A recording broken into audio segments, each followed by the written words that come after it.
Okay, I'm going to call the meeting of the Board of Commissioners of Thursday, October 13th to order. Will you join me in pledge?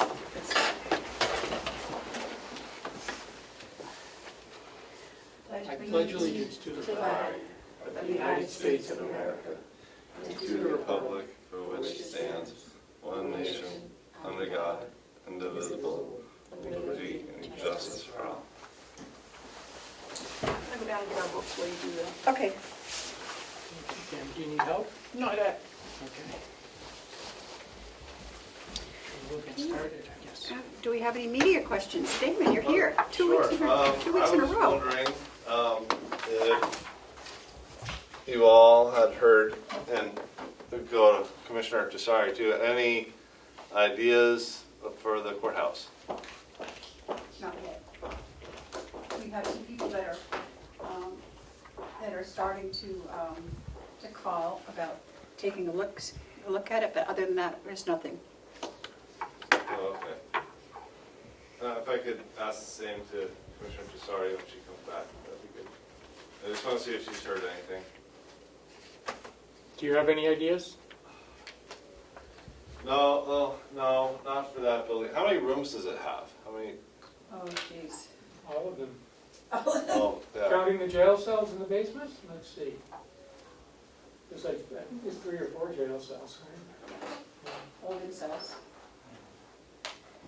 Well, there's two courthouse. people. Yeah. There's a giant courtroom, there's 2 jury rooms, there's judges' chambers, and the judge would have a clerk, so there's a place for the, separate room for the clerk.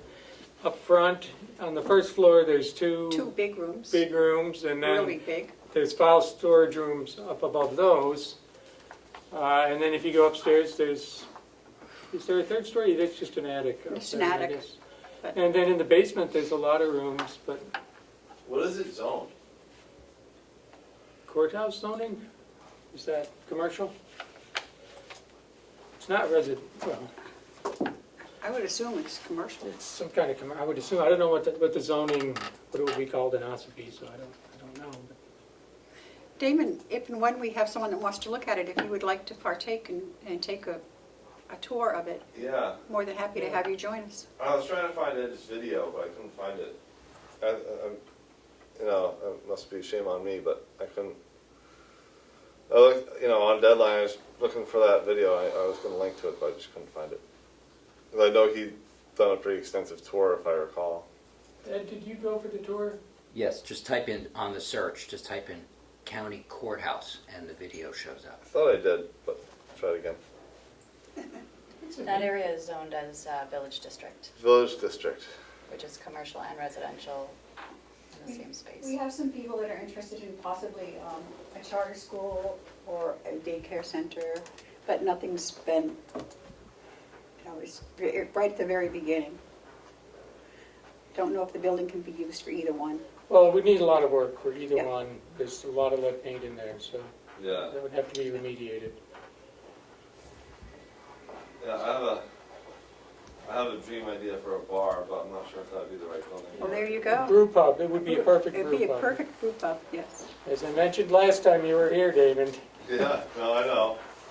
it's a wonderful brew pub setup. Yeah. Oh, Commissioner, sorry, have you heard anything about her ideas on what to do with the courthouse? So, David, with all due respect, I think the Conway Daily Sun is a little late to the game. We had a public meeting, and for the past, year and a half, we've been getting input. So there's a very long list of people who have had suggestions and input and ideas. Do you want me to go through the whole list? I mean, we had a public meeting where people came and shared thoughts, and What are you buzzing? it's my laptop, the thing from John. I don't know how to make it stop. I tried to turn it off. If Melissa could share the minutes from that meeting, that would be welcome. I mean, this has been years since we got the ARPA award that we've been talking about it. I hope these are the same, Commissioner Oh, Platt. no, Thank you. he's talking about the courthouse, Oh, the courthouse? not the annex. Oh, I wouldn't know about the courthouse. One option was to give it to UNH, they could use it as a moot court. I mean, we've had suggestions. There was daycares, there was schools, there was restaurants, there was housing, there was, I thought there was another one. What am I missing? It's just getting the right fit to the right Right. person. So there's, what, and it comes with, I think about 2.5 acres, right, Melissa, Yes. of land? It's that much land? It is. There's a huge storage tank for fuel, heating oil. It's a neat building, and I think there's one outbuilding, Like a small storage shed. a storage shed. So, Basically, I thought I'd follow up and give it, give it a little bit more yeah, Yeah, publicity to see if I can get. it'd be great. Yeah. The roof is sound, it's been repaired, and it is sound. It's a slate roof, but it's been maintained well. It's a solid building, the bones are solid, it's beautiful on the outside. It's gotten a little tired on the inside, but Can that we- could be brought back real easily, yeah, so. we need to, We can Later. give Damon our announcement now, though, right, that we couldn't share last week? We're beyond the deadline for that? No, not yet. Still in, That's the 18th. oh, okay. Well, just one more, just suggesting that question. Would you entertain the possibility of holding a meeting at the courthouse as a way to call attention to it? It's just such a substantial building that you just, Yeah, I It'd don't be know nice if to- I don't know if we have we the electronic setup for that. okay. It's, we could have just a regular meeting, but not, I don't think, not with Zoom and all that. We don't have that capability over there. Okay. although Ed probably has the capability. Satellite, whatever. Okay. Any But- other questions, Damon? I'm curious about, are you speaking next? When I'm allowed to. Okay. I'll hang out and see what she's up to. We are gonna have a later announcement, Damon, Okay. about publicity for the courthouse. So you should stay tuned to further meetings. But not today, so, No, we can't announce it okay, until after the 18th. okay. All right, well, got it, thank you. Okay, do we have any public input, I'm assuming? Yes, that's it. Sure, come on up and please give us your name. All right. So I'm here, do I stand here? You can or come sit? here, Joy, if you'd I'm rather. right here. If you're more comfortable All sitting. right, I'm fine. Okay. Yeah, we All can right. fight. No, come on. All right, so today I'm just representing myself, not any other organizations or committees that I'm a part of in the community. So I am a resident of Ossipee and Carroll County, and I've just been hearing so many stories of people that are dealing with this housing crisis, including my own. And I just wanted to bring it to you, just in case you're not hearing these stories. Maybe you are, but I'll start by, I printed off some stuff here that I'm gonna hold on to one, And so. I'm sorry, did you give us your name? Joy Gagnon, yep. So I have been collecting some stories this week of people that are dealing with the housing crisis, and they're very different. Like, some people There's are. only 2 copies, so I thought I'd just watch Yeah, it. and I'll give you the last one when I'm done with it. Some of the stories are people are couch surfing, and some of them people should be able to buy a house but aren't able to because the market is so crazy. One person I know right now, her family is living in a camper in a campground, and her kids are in school with my kids, and she has to be out of the campground on Friday when they shut down, and she doesn't have anywhere to go. And another is a person that I've known for a long time. She's couch surfing. She's been homeless for about a year now and just can't find anything. Another woman has been dealing with housing insecurity for years now and is currently in North Conway at a hotel that she's able to work at. And she said there's other women with children in the same situation at that hotel. And this is just common, and this is what we're all hearing almost every day. It's just another story about housing. I myself was in the search for a house, but because they raised the interest rates and the housing market's so high, I couldn't afford anything. So I used my down payment to buy a small mobile home, which is fine. I'll save money, but I won't build any equity, which I was hoping to be able to have an investment for my future. So, and another woman who is a professional in the area had an approval for even a higher loan and had an even higher deposit she could put down on a house and still can't buy anything. So everybody's forced to pay rent, which is really crazy right now. And I also last night was looking at the median income for the county and for different towns individually. And depending on where you live in the county, the median income is different. But Ossipee, for example, the median income, and this is from 2020 census, which I'm realizing at this point now probably is outdated, even though it's only a couple of years ago. But Ossipee's median income is $47,248. And when you look at your 30% of your monthly income for that, that would be $1,181 is what you should be putting towards your housing a month. But the rent right now, and in the paper that I didn't give it to you, it's here. I have 2 examples of housing in Ossipee for rent where there's a 2-bedroom for $1,550 a month, 2-bedroom in Center Ossipee. And then there's an apartment that's a 4-bedroom, 1 bath for $1,950. So that's what people are stuck trying to get into. And the one that is the 15, they have it written up saying that you need to show that that's 30% of your income. But if our median income for Ossipee is $47,000, nobody can afford that.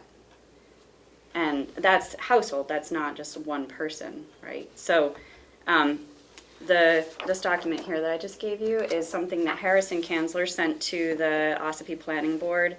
And it says that it was January 2022. And this was right before he left the Mount Washington Valley Housing Coalition. And I highlighted certain pieces in it because he was sending it to them as they were trying to work on their master plan. And I just highlighted where it's talking about the 30% of your monthly income. And then he goes on to say, with a median sale price of $370,338 and the interest rate of 3.78, which this is now outdated because it's like 7% for your interest rate, and a $20,000 down payment, the monthly principal and interest payments alone would be $1,628. The housing burden mark for a family making $75,000 per year is $1,875 per month. So it just goes on to say that this would be too difficult for a family to be able to do, and this was in January. And then there were more that I highlighted, just talking about Ossipee specifically.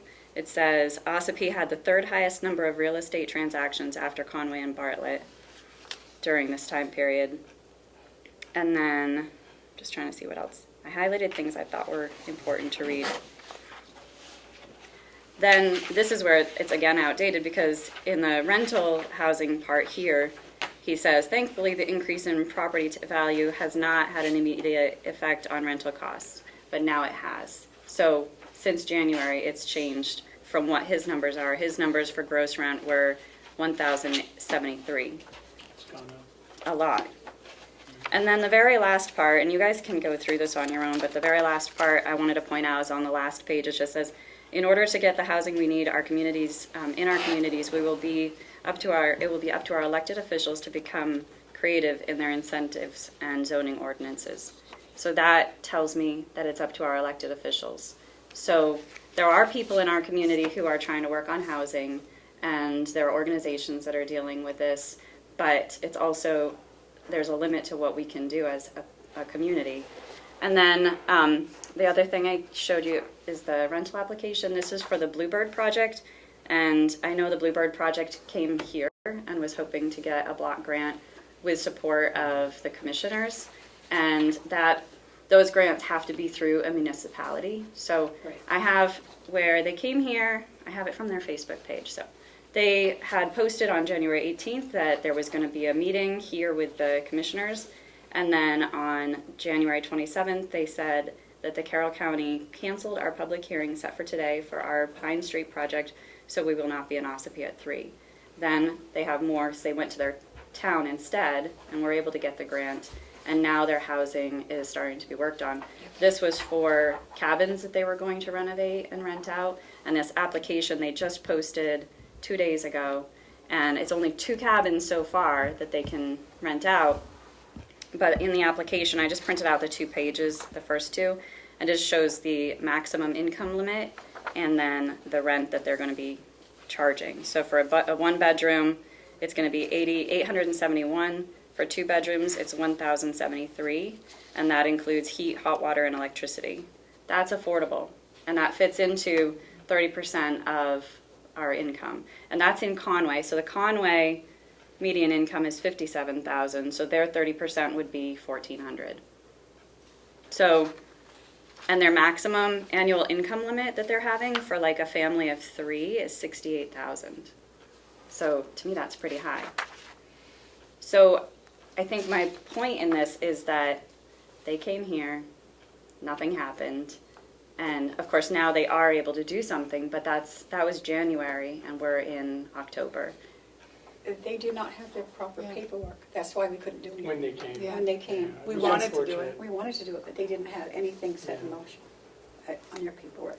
I mean, I talk to Kit quite often, but, so that's why it was called off. And there was a deadline for the submission, as I recall. So, and, Wanted to support them. actually, I had talked to Kit and told her to come back to us this next year if they had another project. Well, I know they do have projects, and it would be great if they could even come do some in the southern part of the county. But I just wanted to make sure that I came here and brought it to the attention, just in case. I do talk to people, and they don't realize where this is at. And I just want to make sure that I've at least said it here, that you do realize this is an issue. It's countywide.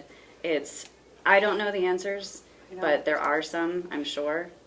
And I sympathize because I have a house full because they don't have anywhere to live at the moment, so.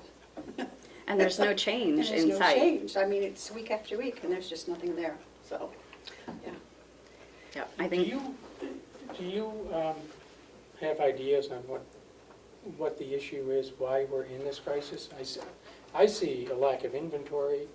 Yeah, so what happened, right before the pandemic, there was that apartment that burned. There were 15 families displaced, and that was right before the pandemic, and there was nowhere for them to go. So even then, we all knew there wasn't anywhere to easily move people.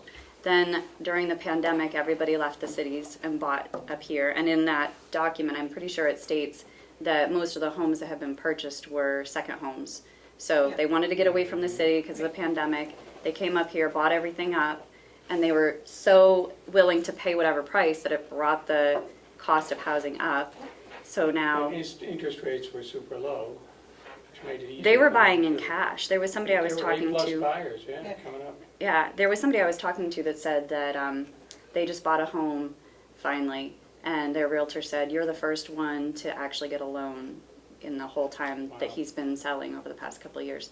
So everyone's coming in and buying it in cash, and you can't compete. And then when they raised the interest rates, the point was to try to slow down how many sales were happening. But all that really did was it limited the rest of us who needed to get a loan. Yeah. It brought from, I wouldn't have been able to, but if I was able to, I could have had like a $1,500 mortgage, but then they increased the interest rate, which brought it up to 17. So I can tell you, we get monthly reports from the registry showing the transactions. In the past month, the number of transactions were down, They have been. not the total amount of money. No. So the And, high-end stuff is still going, and It's it's still going to A-plus buyers without, And and the commercial and stuff is going, is Lisa just selling. told me today that it's picked up all of a sudden. They're looking busy again right Picked now. up again, and it's So- not people getting mortgages, No. not at these interest rates, it's Yeah. A-plus buyers with cash. So it stopped everyone So what- local from being able to Right, buy being able anything. to Yeah. buy.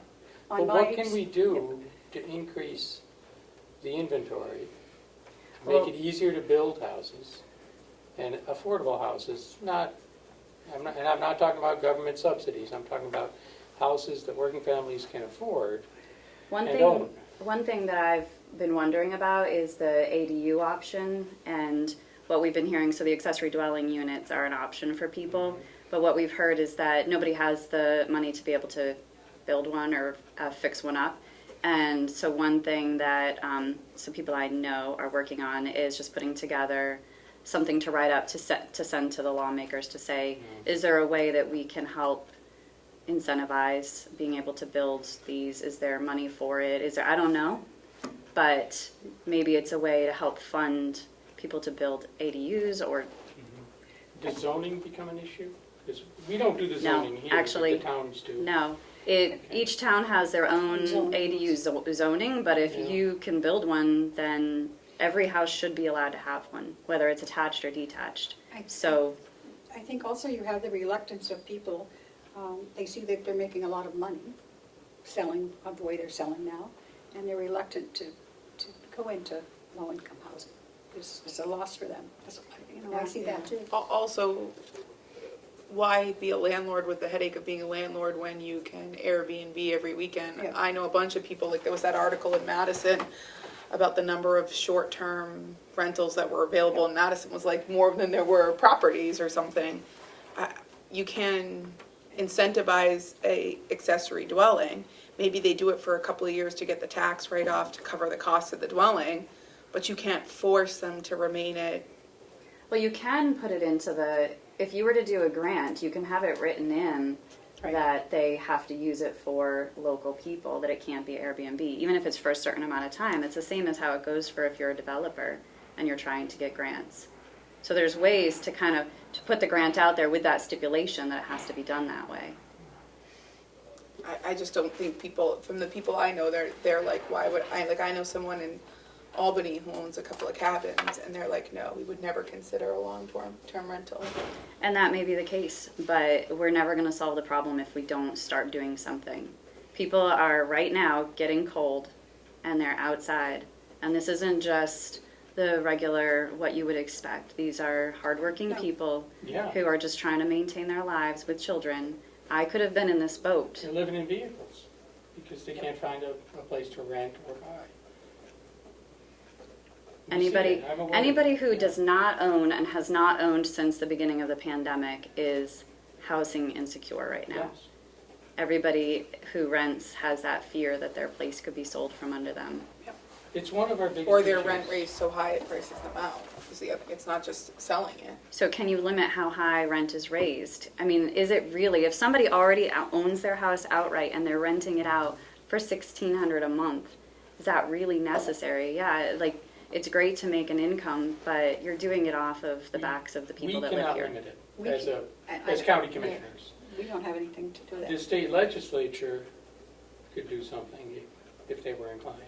Potentially, but if you own your own home, I don't how think, can the government tell you what you can charge for rent It's for? called rent control. They do it in New York City. Yeah, but I don't that's know if we in- can do that in New Hampshire. I'm sure that people would be grumpy to hear some of these conversations one way or another. Yep. But I guess the point is, like Harrison said in that document, that the elected officials have to think creatively and come up with ways to solve the problem.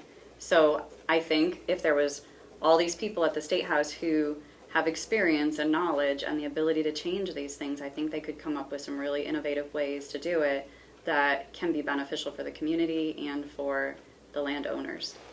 But right now, there's a huge gap between landowners and everyone else, and it's very scary. oh, Dame, I was gonna say, it's getting so bad that, people are living in tents behind Walmart. You guys have an enormous field, it could be like a tent town USA, It's so- I know, but That's what the county people live farm- in tents in the winter. That's what the county farm used to be. That would be another, we do need It's where people Housing lived for- who couldn't afford housing. Yeah. Right, Elsewhere. the county had that role historically as sort of the place of last resort. Yeah. but it was a working farm then, and they were pretty much self-supporting. They raised their own food, their livestock. We still have the cattle barn and, So- we have the livestock barn still, but I don't think we're gonna bring them Yeah, back. pretty dilapidated, but Sorry. that's what it was. I remember it as a little girl coming down here.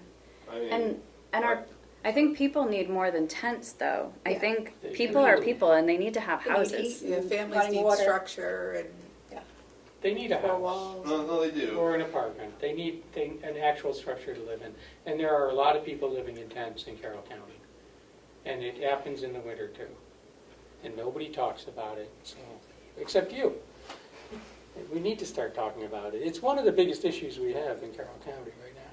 And we are the only county without a homeless shelter. So these people who are couch surfing don't have anywhere to go. So the Hope House is really great, but that's only for families. So if you don't have children living with you, there isn't anywhere to go.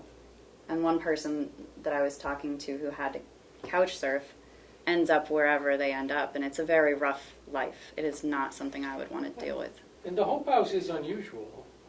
It's in Wolfboro, and it was able to get permitted and, through the planning board and through zoning. Some towns might not approve something like that. You've got to go to each town, though, and I don't know why more towns don't have things like that, like Oakhouse. We're hoping if we get our plan for the annex completed, that we will have some emergency housing over there, at least.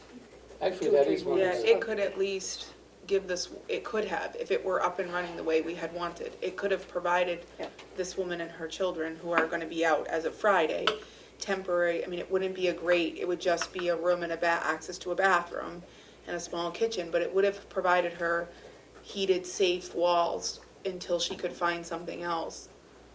That's why we've stressed the importance of the annex project, because it could help.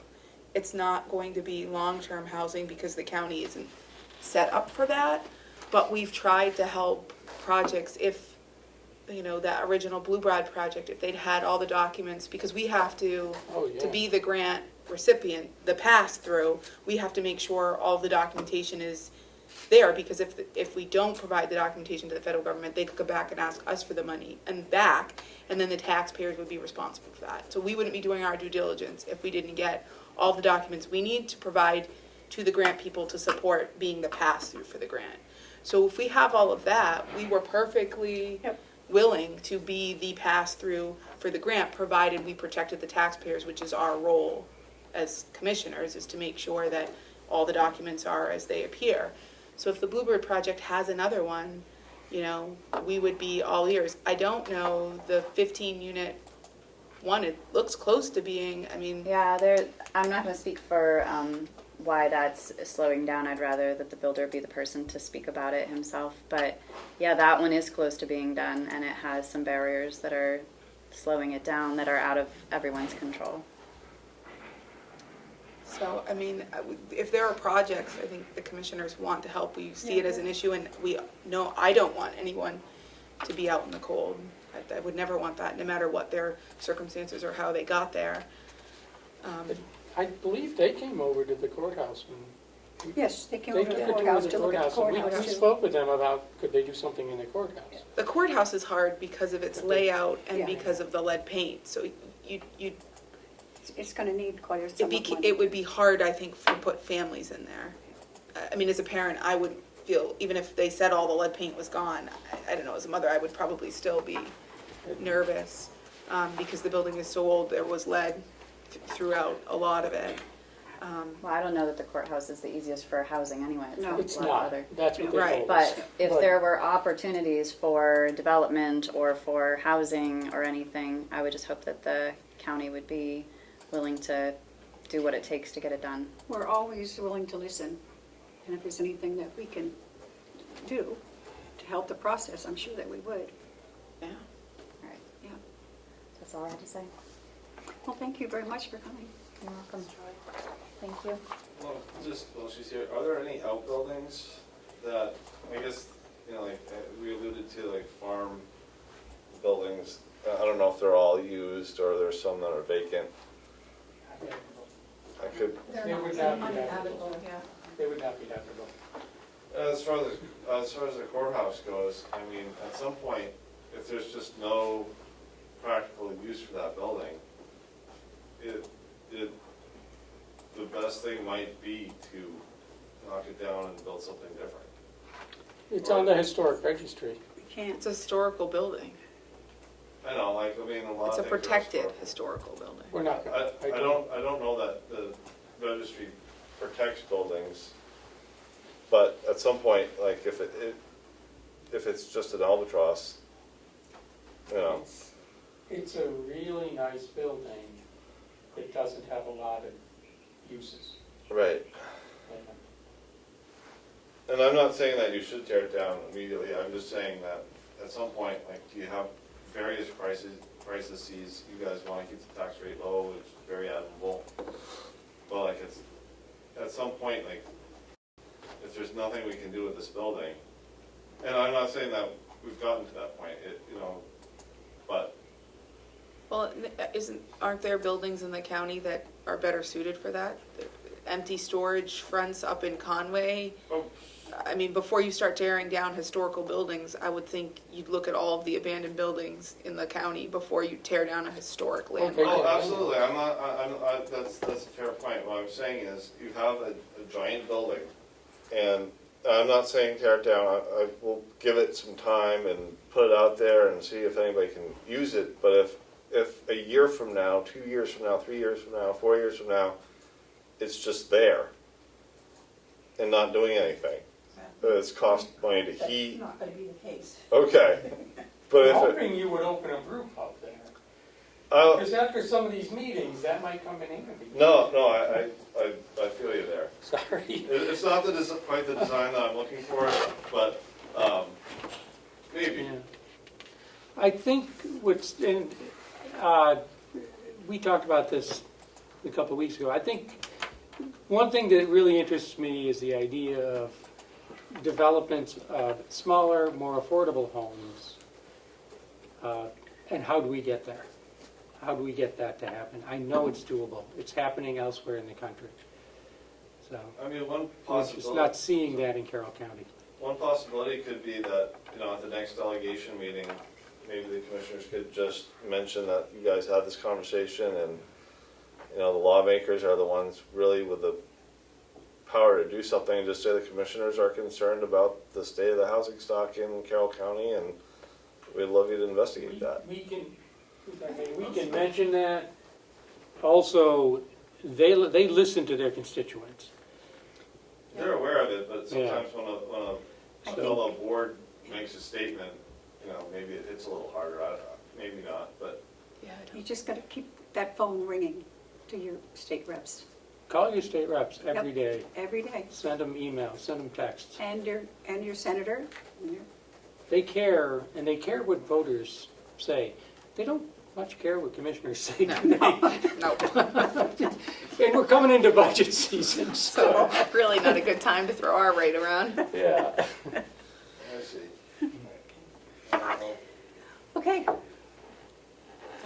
And Joy, if Joy, there's- if I may, if there's anything we can do, though, don't hesitate to contact us. Yep. Stay in touch on feel free to this. push projects like Bluebird if you're hearing about people who Yeah. have projects, if they have stumbling blocks. I don't know what the blocks are that you don't, that you think is better for the builder to address, but if those blocks are something we can do something about, those are the kinds of things we can really try to work on. So if you hear about projects, feel free to funnel them our way and see if there are things we can support or try to help, or try to assist with removing stumbling blocks or whatever may be the issue. If I know you're in so many groups and you talk to so many people, if there are projects that are ready or are on the ground and ready, maybe we can just connect them with funding. We're sending a couple of people to grant writing school, whether it's connecting with grants or even if that's all we can do, there might be something, so send them our way. Well, I think in regard to some of that too, and I don't know what the county can do versus what each town can do, but definitely infrastructure is a barrier for being able to develop quickly. So some of the housing projects that we're talking about in the community could be done easier if there was more sewer and water access in areas, if that wasn't a cost that we had to think about. But also we're realizing that power is another barrier, so making sure that power lines are updated. So infrastructure would be the thing I would focus on that would help the builders build more affordably. There's a lot of money coming down the road for sewer and water. Yeah, and we put a substantial part of our ARPA money into the sewer and water, so. There are a lot of grants out there. I don't know where the locations are that you're thinking about building, but if it's near the county, it's millions of dollars we put into sewer and water. Are there vacant lots, like on county land or connected to the county sewer? Have you all looked at, I'm not Okay. representing the Ossipee Housing Committee today. okay? I mean, I can, but I'm not gonna speak for them today, I think. I'm me. Okay. Yes. Thank you, Madam Chair. The two major reasons why there's no affordable housing is, one, the Federal Reserve Bank and fractional banking. That whole, it's made the entire system untenable. And then the local issue is discriminatory zoning ordinances. just recently, there was a Warren article in Brookfield, which basically said that you have to have now frost walls on certain types of houses. That added a huge cost to the person trying to build a house. So there's also having only an 800 square foot requirement for minimum for a house is ridiculous. If I want to live in a 200 square foot house, why can't I do that? You still have to have the proper septic and everything else you need. So why are those restrictions being allowed? It's discriminatory because they don't want certain people in the towns. This is going on all the time. So that would be something the legislature could do. With ADUs, the legislature allows now, the planning board has to allow the planning for ADUs, but there's a lot of restrictions on that. Now Brookfield's trying to create a warrant article to reduce the size of the ADU so it doesn't look too much bigger than the existing house. Who cares? Why would you do that? So you want to restrict. I'm not saying only Brookfield's doing this. A lot of them are doing it. Also, the cost of the school. Because now legislative bodies are now responding to, if we allow more housing, it's going to create more children to move in, which is going to create more school taxes. That's been heard of. So there's a lot of things that need to be fixed. But the number one reason is because the banking system is completely screwed up. And it makes it unbelievably hard to get any kind of a loan. That's why. And grants are not the answer, because the feds are giving you the grants. Yeah. And the feds are the ones that caused the problem. That's my opinion, sorry. There's other ways to get grants than federal grants, Yes. though. Yes. So there are a lot of people who have money who like to give it. So that's I would think private donors, if there were a fund available, and somebody could organize that and set it up, that could help. Nonprofit, I also believe that it's a lot easier in a lot of towns to get permitted to build one large house than several small houses, and the profit margin is a lot higher. So it's simple capitalism, which isn't a bad thing, but it's profitable to build big expensive houses, and there's less profit in building the smaller houses, the smaller developments. So, and Well, more, on the and more tail time. end of it, though, is when you're homeless and you're couch surfing or you're raising children in a tent. Now, that's your future problem. Yeah. If we're talking about other issues, these are issues that become part of who that person is as an adult, which can be expensive for the community. That's a societal issue. Right. Yeah. The pitchforks and the torches will one day be There's a disconnect. out en masse. Anyway, Thank you. we could thrash this out for the next 8 hours And there's and really- get nowhere. Thank you, Damon. Thank you, Joy, for coming. That is a large problem, Madam Chair. Yeah, but there's not much that we as county commissioners can do. But we do care. Of course we care, but I just don't like the insinuation that we willing didn't to want listen. to. I didn't like the insinuation that we didn't want to support Bluebird, because we No, we did. did. But we have a We did. responsibility And to that's the why I said- taxpayers to make sure yeah, that they had all of the stuff they needed to have. And actually, she told me, I just talked to Kit the other day, she emails me quite a bit, and I said, come back to us in January, Yeah. Yeah. you know, if you have another project. They're always But looking. isn't that why we invited them? Look, Into the there's courthouse? Dee. Good Oh, morning, there's Dee. Dee. How are you? I think she's going to show you what a mess she's in. so. Oh, no. Miserable. Oh. Yeah, I just wanted to check in with you folks because I'm heading over to the unit. We can't stay there. It's completely demolished right now. Oh, I'm so sorry. All the ceilings have water damage and have collapsed, and about 2 feet of insulation and mush that soaked everything. So it has to be gutted from ceiling to bottom.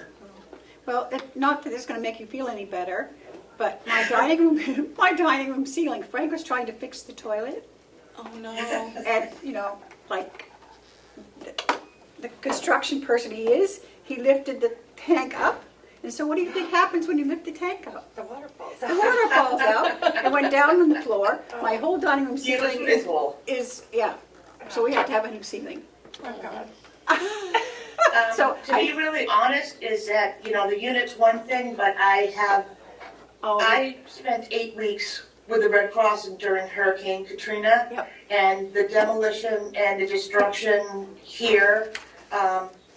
equals that, and it's less the flooding part of it, but the devastation of I can't imagine. just everything is disgusting. It's almost surreal. Well, So you, we are on our way now to start shoveling out, to try to get into the condo and to try to even we walked through mush and everything, and it just exploded when it dropped and took pictures off the wall and just like bomb went off. well, if there's anything that we can do to help you, please let us know. I know, You guys have already done more than you know by just giving me a little bit of peace of mind to be here and to be able to take care of it. So I thank you very much for that and appreciate that support. So that means everything to me. Well, keep us posted, Dee, if there's anything else we can do. Absolutely. I sent you a few pictures so you can get a little glimpse. I saw this, So, yeah. I sent them on your email and you can have a good look at what we're dealing with. So we don't have water on and we don't have much going on here, but luckily a friend of my father's let us stay in his condo that wasn't damaged while we're working on it. So we've got a couple weeks or a week at least to get that done. Yeah. So I thank you and I'm heading out now to try and get water. Okay, well, stay safe. Wow. We are safe. Thank you very much. Bye, Dee. Bye. Bye-bye. Thank you. So Okay. there's housing issues everywhere, it looks like. Approval of the minutes, October 6th. Oh. Back to work. Lollygagged on. Lollygag, that's a good word. You don't hear that every It is a good word.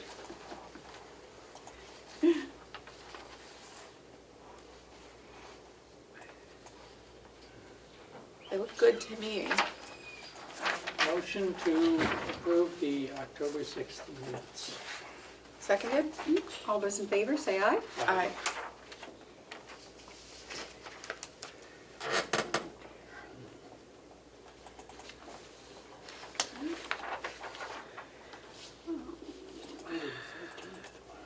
Okay, the manifest for accounts payable for October 5th was $366,493.09, and payroll for October 7th was $274,298.91. And for Hales, I don't have anything today, so, But a reminder that the commissioners will be at the yes, Saturday. annual meeting on Annual Saturday. meeting. We only have to Starts be at there. 10, right? Yeah, we only have to be there for a short time. They want us to come in That's at 1, 1 right? o'clock. 1 o'clock. And not 10. What's it one? Yes. But you're coming at 10 to cut food. I'll cut your wood down. Let me cut your trees down. Okay. Or fix the ceiling. Okay, so we have a I have non-public. to fix the ceiling Is too that now. what's next? That is, yes, I have that set so that you could do a salary review for the budgets that are right after that. Okay. If you want Great. to do that now. Okay. Get bonding. So, Madam Chair, I make a motion that we go into non-public under New Hampshire RSA 91-A, semicolon 3, Roman numeral 2, subsection A. Seconded. All those in favor, roll call vote. Commissioner Cesari, Aye. Commissioner McCarthy. Aye. Commissioner Fox. Aye. 9:55. I'll await a motion to come out of non-public. Motion to come out of non-public and seal the minutes. Seconded. All those in favor, say aye. Aye. Aye. 11:39. Thank you. Okay, I think the first thing we have on the agenda is to do the bees contract. And do you have that information? What Well, amount- what for the amount? budget? For the budget, yeah. we received the bees contract, and this year, last year in our budget, we just used the new contract, but because the contract runs January off-cycle, 6 months, I did 6 months of the old contract, 6 months of the new contract, with the proposed budget being $5,726,700. So the contract that you have to sign is correct, but the number in the budget is the actual amount based on the two merged contracts. And we looked at the contract, Madam Chair, for everyone who's listening last week, but it wasn't signed Signed. by the other entity, which we require first.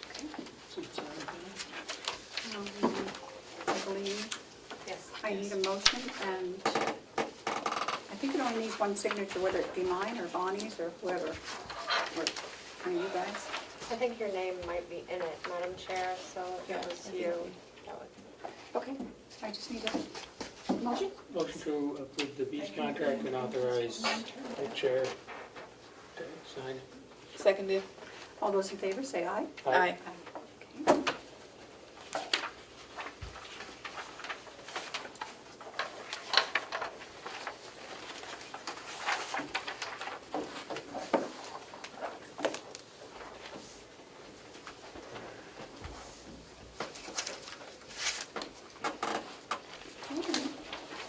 Bonnie, if you want to go ahead while I'm signing this. Okay. So I'd like to present the finance budget, Department 4150. Other than the new line items that we're adding to each of the departments, there really is no increase in my budget. Overall, my budget has gone down approximately 5%, with the new budget line items totaling $91,000 and bringing my budget overall to 11% increase. But that is all due to the new line items that we're transferring from other departments. The two major line items that are significant that we're moving to the finance department is the county audit for $35,000 and the department-specific accounting software for $19,000, which is the annual subscription and a little bit of additional training for adding the fixed asset module and also the water billing. So we're just going to do a few more enhancements during the year. And overall, there really are no increases other than the new line items in the budget. Total budget is $434,574 as compared to $389,914 in the prior year. Can I ask a clarifying question? You may. The line items that we're adding into yours, those were reflected somewhere else in the budget previously, so they're not actually additions, right? Correct. Every single line item that is added to my budget, which is new, was in a different department. And actually, the software will be going down from last year, the cost of the software, because we have most of it installed. And it looks like we're also adding the cost of electricity, the proportionate share of electricity and propane. We're doing that for every department. We are, and we're Part of the also operating adding, yes, so the new line items for the record are short-term disability, medical insurance, workers' comp, unemployment insurance, and dental insurance. We're also doing a pro rata share of electricity, propane, and property and liability insurance. Those are already in other departments, and we're moving to each department so that we can understand the true cost of every department. Will we be able to see the total increase in those costs somehow? Like, for When- example, electricity, what's happened? When we're done, we did put an increase in all of the electricity and the propane, and we're waiting for the proposals to come in on the property and liability insurance, which should be here within the next week or so. But once we have the final contracts and information from Bob, we'll know what Look the at it, increases we are could do a going to page be. showing the overall increase. Yes. And now we're dividing it up. Yes, absolutely, Because I know the delegation will want to see that. yeah. I'd like to see that too. We will put, when we're all said and done, we'll put together a summary page showing what it Overall. was in total, what it is Okay. now, split Okay. between the departments to make sure we're covered in. Okay. Commissioner, sorry, any questions? I have just one more, if I may, Yeah. Madam Chair. Just for anyone who wasn't here when we talked about why we did this, can you explain, there, in at least one department, for our reporting purposes, we have to do it this way, correct? That is correct, yeah. It's for the cost allocation for the nursing home. And while we're doing that, we would like to have the true cost of what it costs for every department. And it's pretty straightforward to be able to allocate those expenses, and I feel and others feel, I think you as commissioners feel, that it's really important to have that breakdown. Yeah, I'm very happy about it. I was not happy when they decided to do it the way that we've been doing it, but, yeah, so it's good. And I will note that as part of this budget process, we are the ones supplying the information on the insurances, on the electricity, propane, property and liability to the departments, so they are not having to come up with those numbers. Good. So, Okay. Any more questions? No? Looks good. No? All set? okay. So I'm also going to go over the long-term debt and interest. The long-term debt is really unchanged from last year. It comes directly off our repayment schedule, our amortization schedule. This is Department 4711.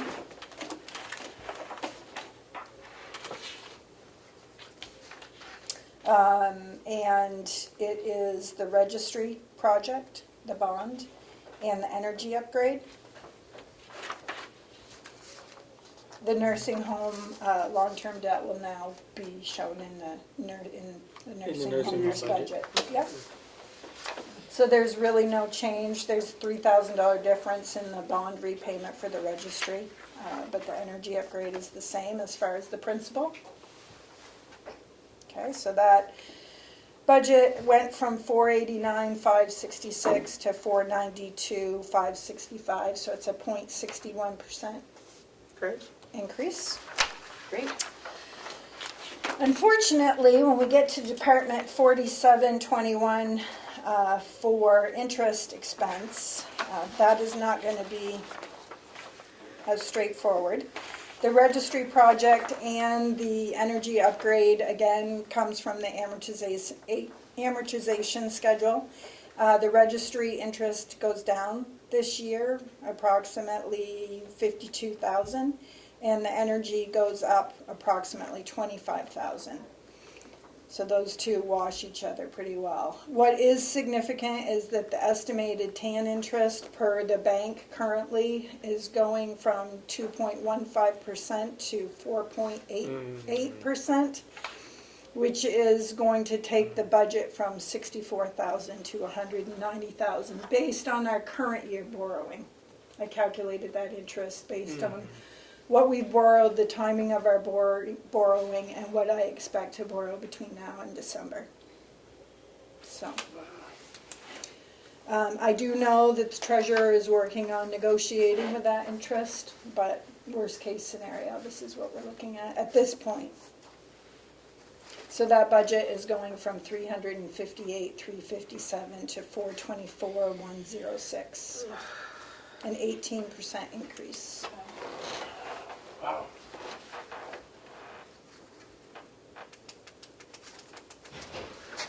Well, let's see what the treasurer can do. Yeah.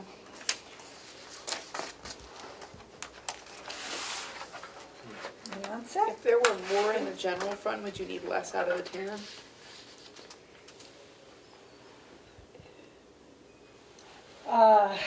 Well, keep in mind that the general fund funds the entire county and the nursing home, and the general fund is replenished as funds come into the nursing home, so it's a timing. It's usually weighted heavier in the beginning of the month.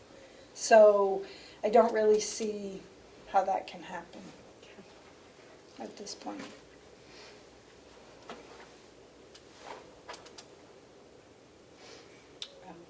Okay. Questions? No. Anything else for us? Nope, that's it. That's enough. Okay. Thank you. Thank you, Conway. You're welcome.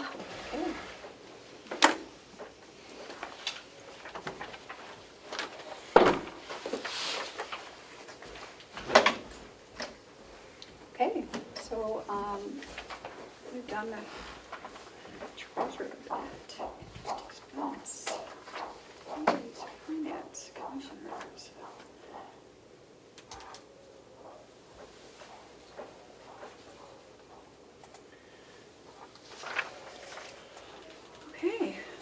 Dennis, you're up next. You know You what, sure ahead. Madam Chair, Yes, I'm gonna recuse myself. yep, you can sit with us. Okay. Yep.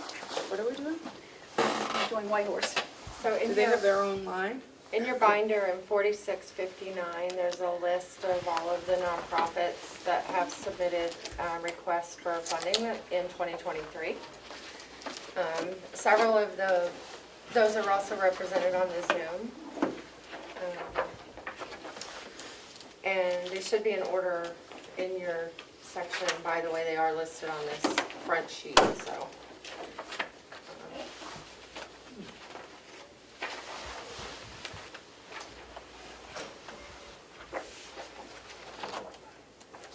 And there's a lot there. There's a lot here, yep. I ended up putting sticky notes in my section to separate the nonprofits, but I couldn't get that far with yours, I apologize. That's fine. Okay, Mitch, go right ahead. Mitch Yetton from White Horse Addiction Center. Appreciate the opportunity to come in here. We're looking for level funding with what we requested last year of $150,000. Those funds are used to offset our expense. We put out about $300,000 a year in free services to the county with our clients. So we get paid less than it costs us for most of the clients, and some we don't get paid at all to treat. So this money helps offset part of that.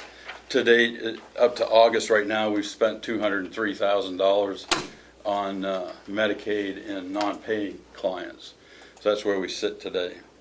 Our budget for next year is a little more than it will be this year at $1.6 million. So this is just fully just towards the clinical. And this year we're not taking any funding from any towns. So we've taken that out of our budget. You'll see a zero on the on that line under town grants. This year we had $15,000. We're taking it out, so we won't have that. We're just doing the county this year for support.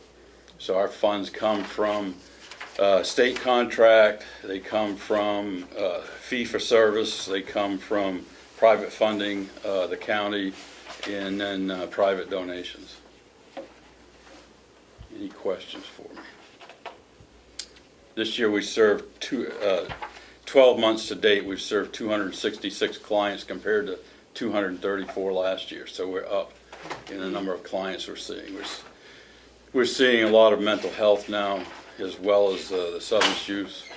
We also added, we're part of the New Hampshire Mobile Rapid Response Team. I don't know if you've seen it in the news lately. We have 6 people that are part of that, and we serve the northern part of the county and the state.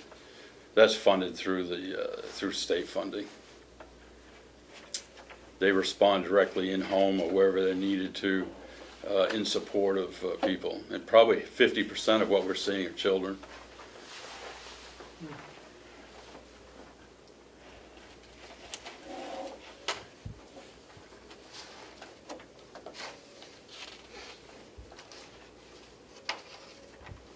So I'm saying where you know, Conway, Effingham, Ossipee, Tamworth, are your, Yeah. We're actually transporting a lot more now from Conway down to Ossipee, North Conway, actually into Tamworth. So we're doing transports 3 days a week now to bring them down to our clinical. questions? Tim? Nope. No questions from you, Matt? No, I don't have questions. I have to tell you, I had a very enjoyable evening at your dinner. Yeah. And it We- was we've- well attended and Yeah, and you met Mark LaPalme from Isaiah House as a presenter. He was a keynote speaker at that. But we're still working with him a bit, so I can't say it yet, but we're working on a very large project to bring residential treatment in here. We have some progress going. It's a good movement. I think we're actually going to hit it this time. But we'll be, It's all needed. holds up, we'll launch a capital campaign in January to support that. anything else you'd like to? No, I mean, We still support 2 hospitals, Huggins and North Conway, with 24/7 emergency services, and we now support a much larger territory with our rapid response mobile services for mental health. We've lost 2 clinicians over the last year, one to cancer that had to leave us, and then just one that went on because of, family things. And we're struggling to replace them. We have found somebody internally that's a graduate where a LADAC program is going to begin interning and working for us there. So we have a wait list. We're now kind of like Northern, so we have a wait list for the first time this year. How many people do you have on staff now? We have about 28 now with the loss of 2. We were at 30, so we have 28. About 14 of those are part of our resource centers, so we have 3 of those now. Those are supported on state contract. So the only thing that's really not supported by state contract or other contracts is our clinical. You guys are the primary extra support outside of what we invoice and bill. Madam Chair, I do have a question. You may. Does the clinical include the mental health services for the, all the high school kids? Yeah. So everything in the clinic, and this helps fund it, because we see kids too that, the parents can't pay either. So we're one of the only services in the county that takes care of children outside of Northern. Northern's got a 6-month wait. So, and That's we're a even long time waitlisted now too. So there's a higher demand. The person we're bringing on now will be working a lot more with children. What's your medium age of children? Usually it's in the 16, but we have dispatched to elementary school, so we've gone younger than that. But typically 16, 17 seems to be where we're seeing it. We're also looking to expand our prevention program in this coming year too. We work with KYC now, but we're looking to expand that out. We have a meeting coming up also with the county sheriff here and the Ospey chief of police to look to see how we can better align with what they're doing and partner up more with them. Any other questions for him? No, I think you provide a much needed service. We appreciate it. We appreciate you guys have helped us, because without this, we would have to be charging people. So some of these people come in and they wouldn't be able to pay us. So we wouldn't be able to perform the service. So we'd have to, we'd still treat people that can't pay, but we wouldn't be able to do as many. Because frankly, we wouldn't have the funding to do it. Madam Chair, just as you know, I'm on the board of directors at my grocery company, and so the public knows I've recused myself from decisions on this. Yep. Yeah, we've worked hard this year to strengthen our board also. We have a pretty good board. We actually have a donor that's come alongside when we get this property, it's going to pay for the first house. Wow. So, yeah, Great. get our first 20 beds up and running here, hopefully this coming year. Well, you've worked very hard for this. We have.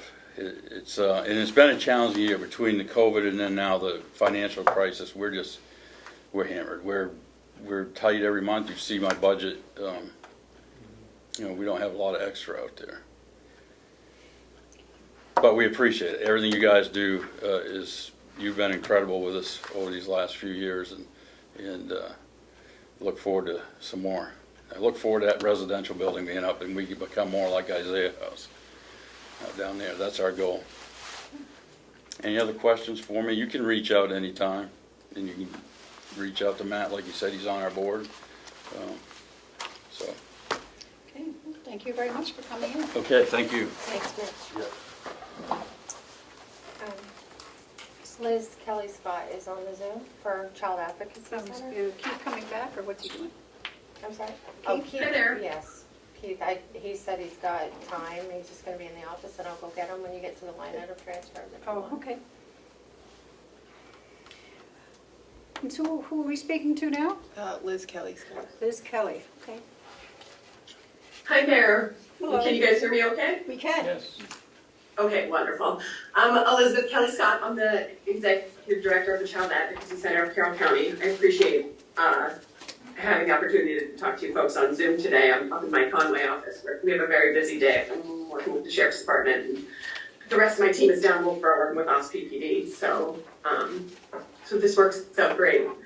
But I'm sure that you've received my budget. I have presented to you folks a couple of times before, but the Child Advocacy Center works with local law enforcement agencies, the prosecutor's office, child protective service workers from the state, as well as medical and mental health professionals and victim advocates to provide expert level forensic interviewing services to potential child victims of abuse, as well as wraparound support services for those child victims and their families.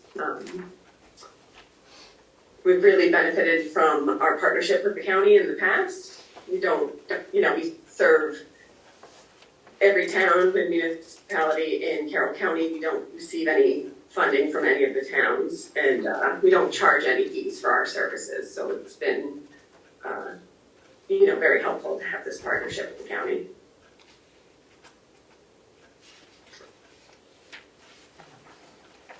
This year we're asking for $60,000, which is $5,000 more than we received last year. Last year we also asked for $60,000, and we were given level funding at $55,000. So, and like every other agency, our costs are going up a lot, and we're maintaining the same level of service. Any questions? Commissioner Platch? I don't, I'm familiar with the organization, they do good work. Commissioner Desari? Can I ask a couple just for the Yep, public? sure Director, can you tell us how are the other child advocacy centers around the state paid for or funded? We actually have an interesting model in the state of New Hampshire because we have a hospital-based CAC that's run out of Dartmouth Hitchcock Hospital, so funded through the hospital. And we also have a number of CACs that are nonprofit agencies like ourselves. And in Merrimack and Stratford County, the county actually runs the Child Advocacy Center, so they're funded entirely by the county, to include housing them, paying all of their salaries. They're all county employees, so. We have a really nice public-private partnership with the County of Carroll. We're able to get some federal funding into the county to kind of support our good work, and also, as you can see, our budget for the 2023 is $313,000 and change. And asking for $60,000 from the county is certainly a lot, but it allows us to bring some other funding sources in and have a partnership that way. Can I ask another one? Yes. What will happen to the Child Advocacy Center if you don't get the funding? I mean, it would be a real struggle for us. We really rely on this as part of our operating budget. We don't have, an endowment fund. We don't have a lot of other sources of income that are outside of, kind of government agencies. We do a lot of fundraising. We're currently working on a big fundraiser, which is Beards for Bucks, where local law enforcement is, able to grow a beard, or female officers can wear blue in their hair. And that's like, a community fundraiser. So we're relying a lot on getting funds from private donors, which is not the most sustainable way to run an agency that is so needed. We have, the Attorney General's protocols call for every child victim to have access to the Child Advocacy Center, so it would be very detrimental if we had to go to the towns and to the public to ask for all of this funding for what's really a mandated service for children in the state of New Hampshire. Those are excellent questions, Commissioner, and I'm happy to go over, our budget or any other questions you might have.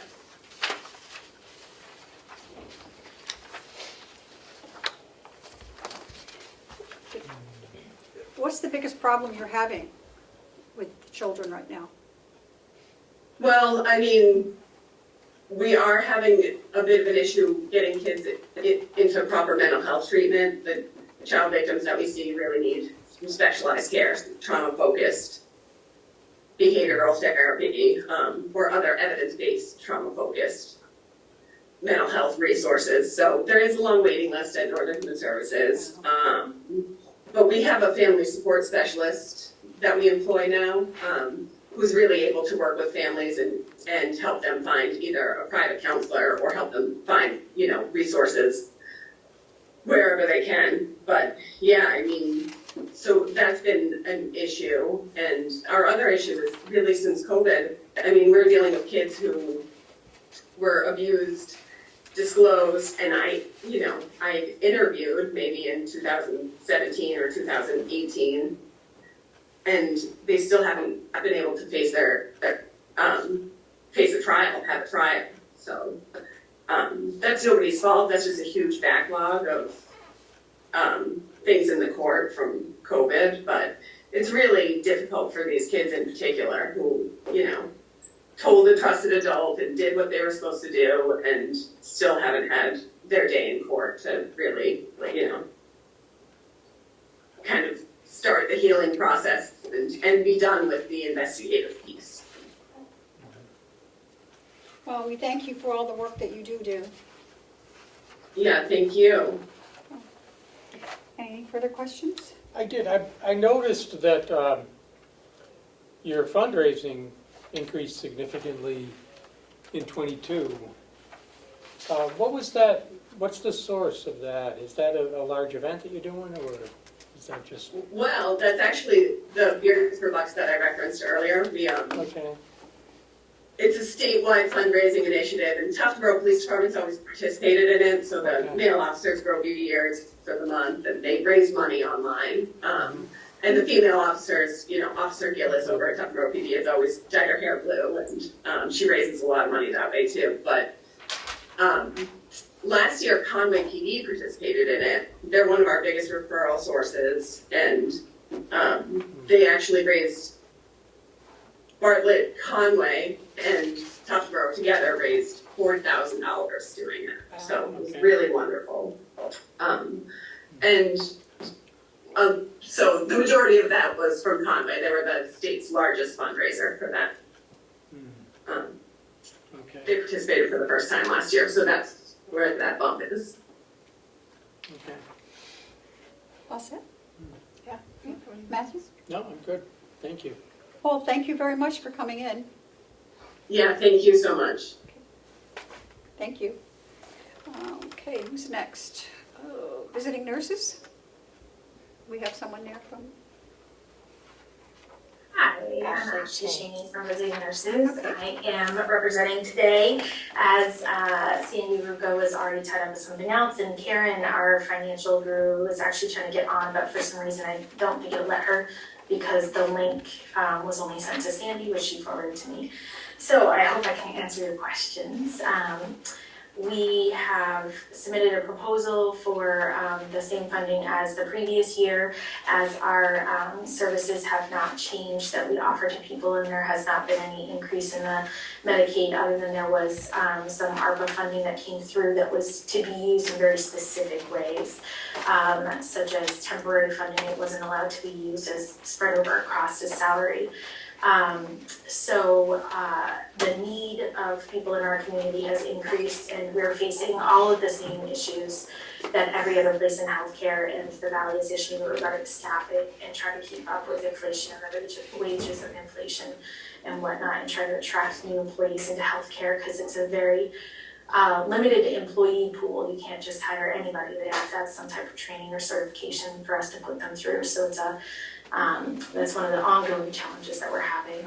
In addition to, we're facing some of the same fallout from COVID that we were facing last year, in the fact that people don't want to go into nursing homes at this time, or because either there's no beds available because they're already facing staffing issues, or because they're concerned if there's another outbreak, what would happen, and restrictions would be put back into place so they couldn't see their loved ones, that type of thing. So those are kind of all the same things. It sounds like a lot like on repeat, but it's really because we're still facing those same exact issues. We've done a really good job of expanding our palliative care program, which is offering a lot more support to people in homes, and luckily that program is funded through the American Community Living's grant, and so that has no impact on our request for funding. It just has allowed us to meet the needs of more people without having to accept a different payer source that doesn't cover that. Do you have specific questions that maybe I can help answer? How many staff do you have? Currently, that's a great question. I don't know what our current number is. I know that it was previously around, hold on, Gail, how many staff do we currently have? Yeah, it's just over 50, I believe. 50? Because what we lost, we've replaced. Okay. And you are run by, I'm looking at this, by a board? Yes, Is we that have a your board. board? Okay.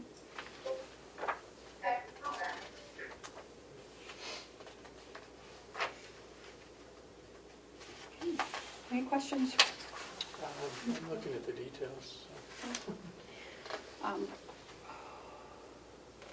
I'm looking at this, and it seems to be, with all of these, that Conway is the biggest, and the biggest need. This one by far.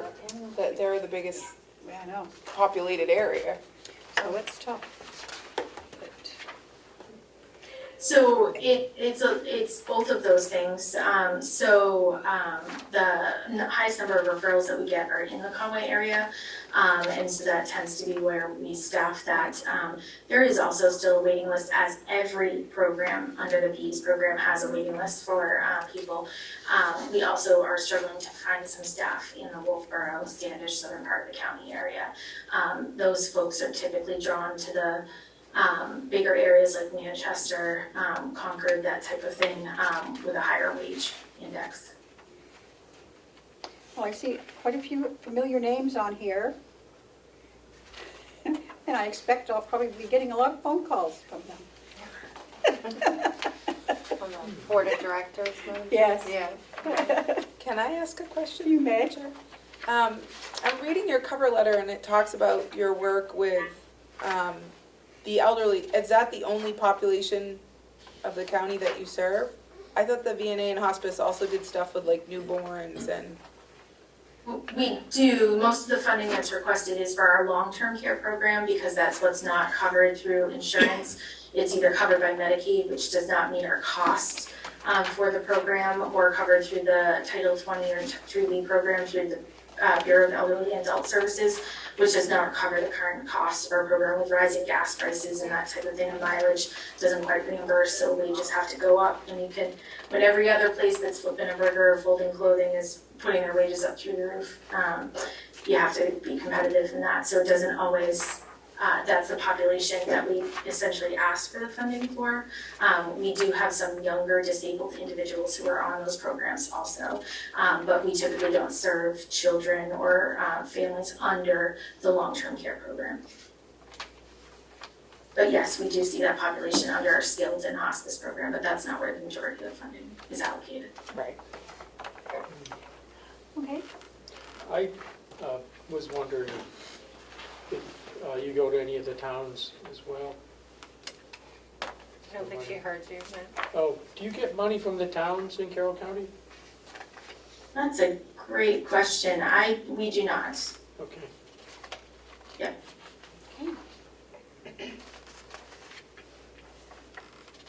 Anything else, Commissioner? I don't have anything. Thank you. We thank you always for your consideration, and you guys have been so kind to us in the past, and it really helps us be able to continue providing these services. So thank you for considering our application. You do the hard stuff. I mean, us giving money is hard if we don't have it, but it's certainly a lot easier than what you people have to deal with, so thank you. We thank you for that appreciation. If you have any other questions, Sandy and Karen, I'm sure would answer them by email for sure. Okay, thank you. Okay, we have next, a retired senior volunteer program, RSVP. I don't see Mary Sudi on the Okay, Zoom we'll this time. skip down. The Conservation District. Yep, Catherine Default is on the Zoom Okay. from that. Yep. Catherine? Good afternoon, Commissioners. So give us an overview of what you do. Yeah, you will notice from our budget that we are asking for a one-time increase this year. This is because with just over a year under my belt, I'm attempting to adjust our budget to allow for the level of services that we actually provide and the spending that we actually incur. Previously, we had a part-time district manager, and we have newly full-time staff and have expanded our program offerings significantly in the last year. So any adjustments to our non-personnel requests were made by looking at the actual spending of previous years and adjusting for inflation instead of just estimates. So that's why there is a big change this year. However, to indicate the value of the county investment, the district has already brought in and dispersed an additional $25,000 in grants that are not accounted for in this this funding application, bringing our total dispersed this year to a value of over $75,000 throughout the county on various conservation and sustainable agriculture projects. After establishing need through communication with local farmers and a pilot program this year, we're also in the process of launching our own grant program in tandem with other conservation districts to help farmers, specifically in Carroll County, mitigate the effects of extreme weather and variability on their land. So we're hoping that our 2023 grant numbers look even better than they do on our funding application, but because grant funding varies so much from year to year, we can't really make any estimates on what we will see based on that.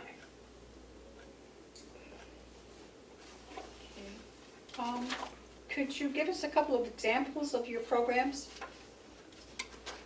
Sure. The pilot program that we are introducing for farm viability is very similar to some federal programs, but with a much more local focus and a application process that is supposed to be much more simplified. There's no registration with the Farm Service Agency. You don't have to interact with the federal government, which is a big barrier to some farmers, and the requirements for these grants are a little bit less strict. We're going to focus on small and beginning farmers and try to remove some of the concern regarding federal government oversight that those farmers may have. On the other side, we do a lot with conservation and stream restoration. That has been primarily this year in Moulton Borough and Tufton Borough, I believe. However, we have also had projects in Eaton, Jackson, and Bartlett. As for the southern part of the county, I interact fairly regularly and keep farmers in the loop with the Wolfboro Agricultural Commission, and we have held several skill-based workshops in the Wolfboro area, including some grafting classes for fruit trees, and trying to promote nature literacy among local folks and youth through tree identification workshops and that kind of thing. So we're really trying to diversify and increase the number of programs that we provide. I believe I went on a trek through the woods up a brook, was it last year maybe, or the year before, is it Weston's Farm we met? Yes, at Sherman Farm in Conway. Yes, we did go on a trek through the woods. Yeah. And the ice cream was very good. Yes, we're hoping to make the legislative, social, and annual event, but this year we were focused on a different program that we had up in Bartlett at Diana's Baths through Leave No Trace International, which was very exciting and involved collaboration with the Forest Service, the towns, conservation commissions, and local community groups, including the Chamber of Commerce, because we want our tourism bureau and our economy to be involved in any decisions that we're making with funding. Commissioner Tessari, any questions? I don't have anything. Commissioner? No. No? Okay. Well, thank you very much.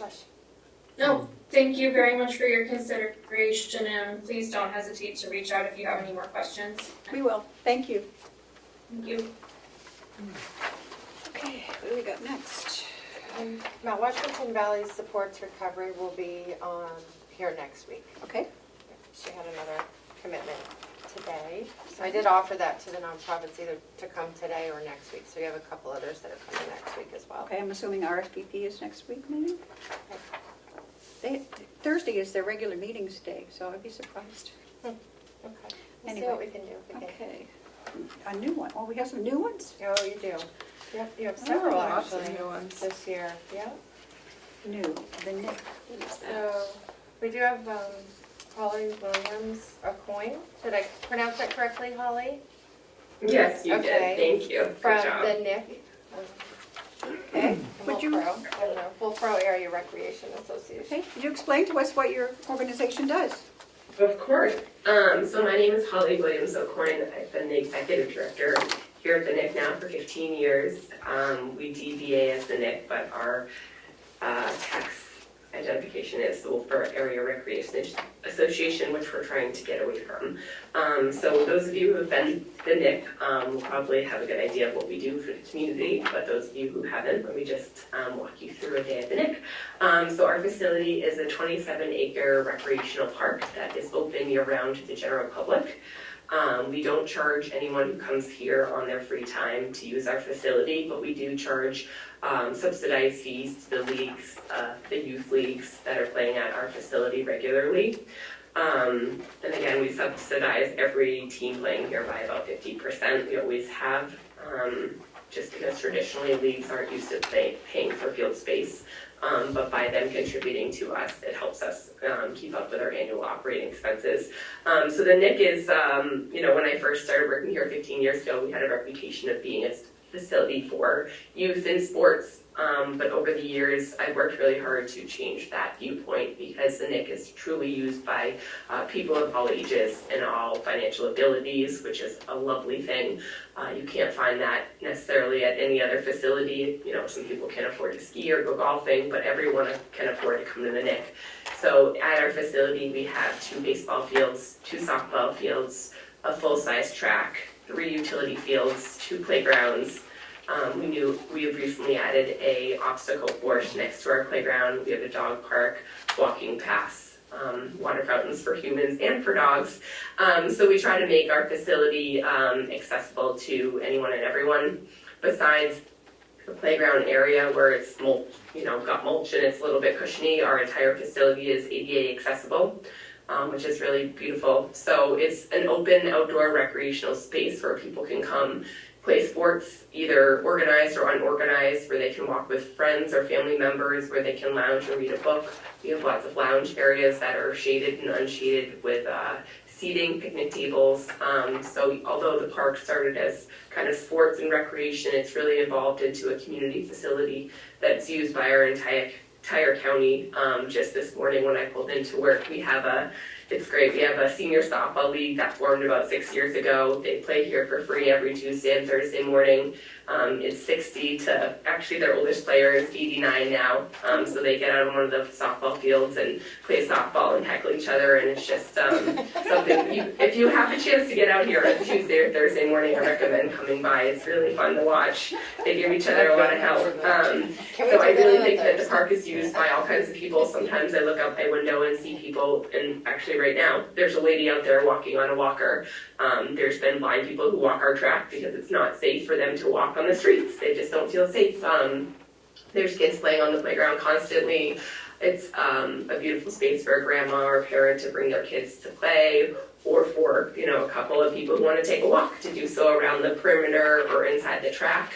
I think since COVID, we've seen a lot of increased use as people get more comfortable being around people outdoors and not so much inside. Our facility is used more and more. We have a lot more nonprofit groups that are using our facility, both for organized and unorganized events, which has been really nice to be able to step up and fill that void.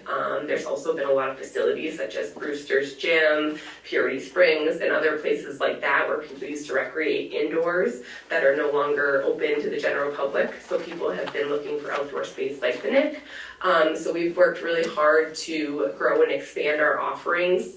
One of the reasons we put in the Ninja Warrior obstacle course was to make it so that parents who came to watch their kids on the playground could actually stay active. Well, they watch their kids on the playground and stay active. And, you know, in listening to everyone else who spoke here today, I feel like the Nick takes a kind of a proactive approach because, as we all know, if you're socializing and staying active, you're hopefully less likely to get involved with other things. So when I think of the Nick, I think of just a proactive approach to keeping people healthy, keeping people socialized. I know that during COVID, a lot of people have kind of been stuck at home, and it's, I think, really important for people to get outside, to see people at our dog park and on our track, and even at the playground. A lot of people socialize with people they wouldn't otherwise see.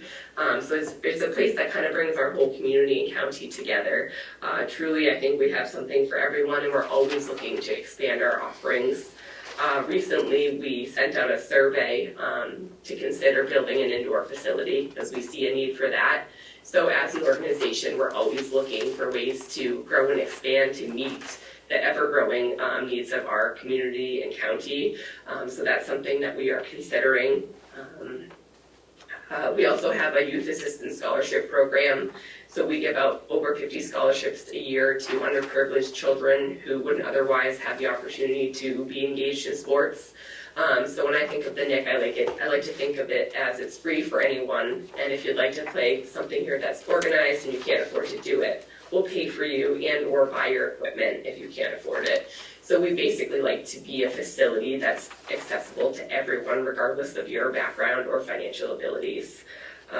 We do a lot here at the Nick. I'm sure in looking at our budget, you can see we do have a couple of endowment funds. We have one that was established by the founders of the Nick. It was very important to them that the Nick be here forever for everyone. So we did establish an endowment fund, which we pull from each year to help us realize our annual operating budget.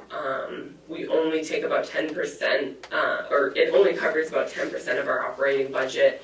And as we continue to grow as an organization, we are always looking for new sources of funding because, as you know, that always changes and evolves, and it's a good best practice to continue to do that, which is why we're applying for funding through the county. So we appreciate that opportunity. But we do have an endowment fund, and it's not because we're holding on to the money, but just because we want to ensure that we can be here forever for everyone. And we also endowed our scholarship fund. We raise money for it annually, but we have that endowment fund there in case we ever come across a year where we can't afford to give out as many scholarships requests as we receive, so we can fall back on that money and make sure we don't have to turn any kids away. So,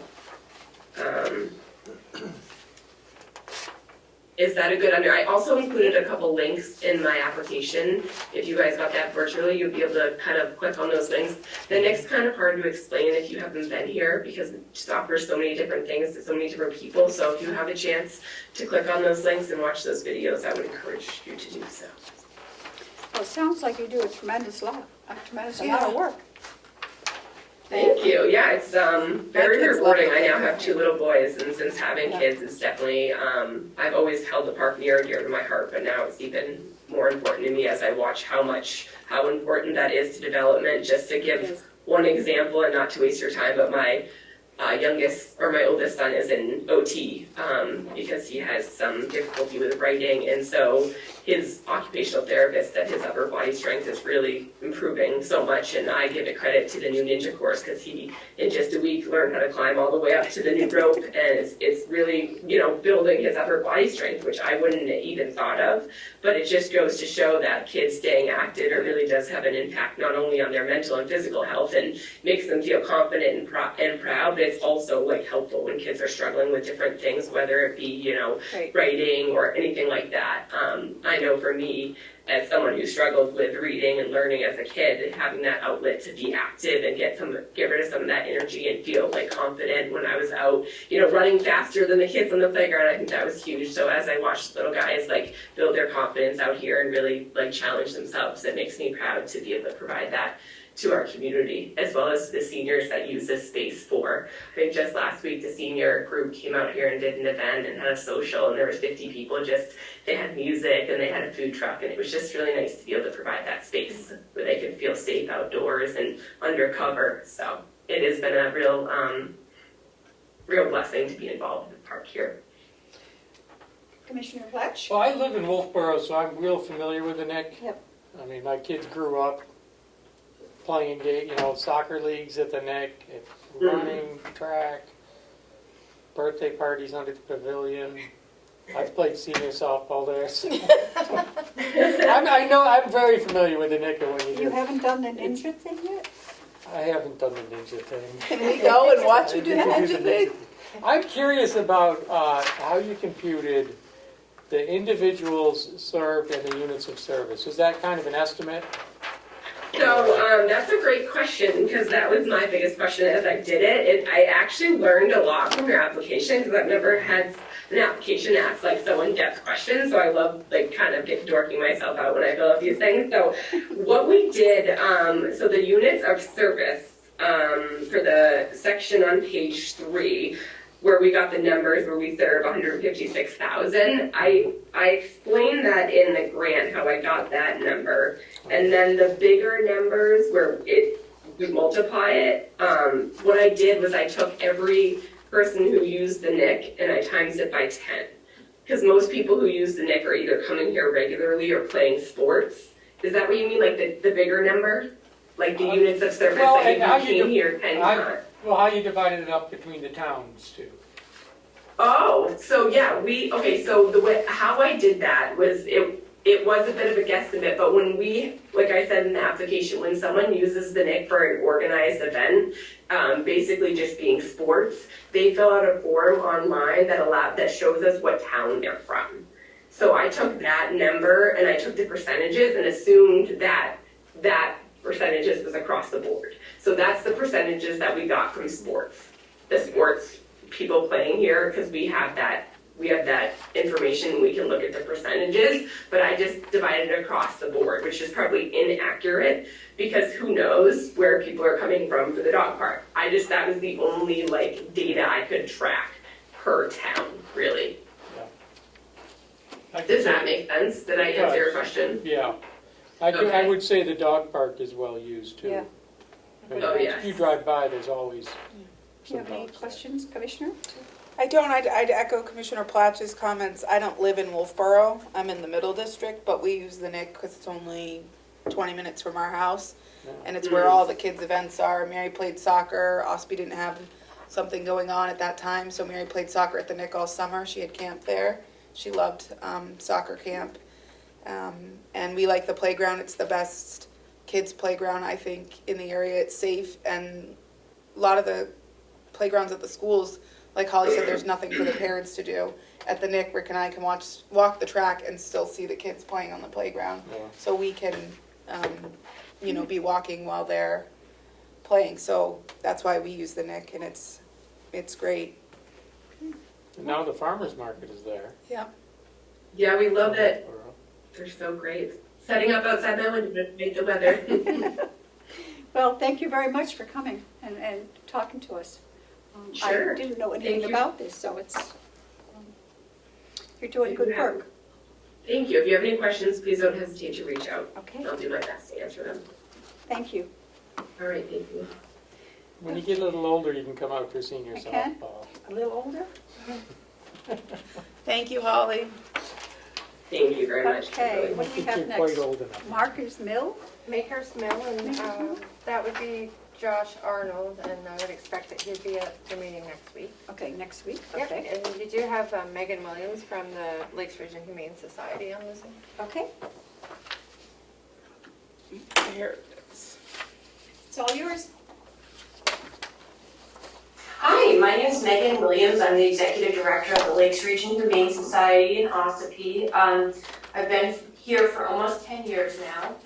We were originally located back in Tuftonboro, and we made the jump to Ospey a little bit ago. We offer services to animals who can't advocate or provide for themselves. So we are just cats and dogs because that's our specialty. We're little, but we do quite a bit. We all wear a lot of hats here, as most of our local nonprofits do. We are asking for $18,400 to help us bridge the gap for a projected operational budget loss in 2023. We have already seen the effects of the stock market going down, the housing crisis, and the cost of living increase for our locals, our local humans that we serve. We've seen more need for animals that need to come into the shelter because their humans are being evicted or can't afford to care for them anymore. And we've seen a greater need for the Meals on Wheels program that we do and our pet pantry. So we're projecting that the need from our community members is going to be greater than usual in 2023. And also that our donations are going to probably see the effects of the cost of living increases and the stock market decreases, which is why we're reaching out for the first time to apply to you all today. Wow.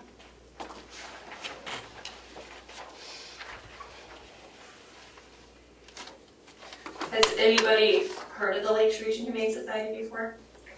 Yes. Of course, I've Yeah. heard of it, but Of course. Sometimes people haven't heard of us, so I just want to make sure everybody's heard of us and understand what we do. I'm looking at the individual served. Is this the amount of pets that are turned in and that you take care of, or is this a? There were, let's see, there's two categories here, let's Okay. see. As Holly had mentioned, it was interesting to try to break it up. Normally, I was breaking it out by animals served, because that's what we actually track. Most animals have at least one human associated with them who needs to surrender ownership of them, and then at least one human who adopts them, if not whole families of 4 or 5 people. So it's hard to measure the amount of people that we serve, but for the purposes of this application, we went with 2 people served per animal. And then when we were talking about units of measure coming through the Humane Society, we were focused on 1 unit, and that was the animal. I think this is the first time Ospey's the front runner. Yeah, it is. My dogs have visited. Wow. So ran the off individual once. served, that's 2 people and one animal, and then the other units is just the animal. Is that what you're saying? Go where you are. On page 3. Okay. Page 3. So, individuals served. LRHS assigns 1 unit per household for those who needed to surrender a pet and 1 unit per household for those who have utilized the adoption services. So those numbers, there's 2 people in those numbers. Okay. So if the total number, there's another place where I had to break out the animals, I think. It just seems like an awful lot of animals. Well, typically we normally do around 400 animals a year, but not all of them come from the local community. Right. Some of them come from like high-tail shelters in the south. So when we have space available in our facility, we bring up highly adoptable animals from the south. We get, those numbers aren't included in this because you had specifically asked for local numbers. Those animals that come up from the south are sponsored by local businesses. So we don't end up spending really any of our money to do that work and save those lives, but it does enhance the community because we are bringing in highly adoptable, like mentally well, and Whereabouts are you located? Over by the we're 11 Old Route 28 across from the post office. Oh, it's they're a neighbor. There's a little ball field on the road and a fire department. Well, I don't It's get over to. by like the old courthouse, Oh, the okay. back side of Austin. Well, that would be a great place to house animals, wouldn't it? Like that movie. The Dog Hotel. No, are you kidding with those high ceilings, the barking and, that would be awful for, I would think. And the marble staircase, can you just see them sliding all over you? What other shelters are there in Carroll County and where are they located? Oh, there are quite a few. Well, there's, It's con- is Conway. Is Conway part of Carroll County? Yes. Yes. It Okay. is. Then, yeah, Conway, the Conway shelter, I think that's the only other I one. think so. That's the Conway only other Area one. Humane Society in Conway. I had no idea you had that many animals. I'm gonna have to come and And visit because I'm missing we lost our 2 dogs, so what Time for town? one. I know. I need to go visit. So I What- need to go visit. What towns bring, because I know when an animal control officer picks up a dog, they bring them to you. What towns bring them to you? We are contracted to serve the towns of, so we do annual contracts, and it's typically Tuftonboro, Wolfboro, Ospey, Effingham, and Wakefield is the newest one who signed on with us Okay. 2 years ago. So Wakefield's like Sanbornville, Union, Wakefield area. So instead of so like if you go down south or you go to a city, a lot of times there's towns that are run by the municipalities. So by contracting with local humane societies, townships don't have to spend money and resources building their own facility, heating it, cooling it, staffing it, etc.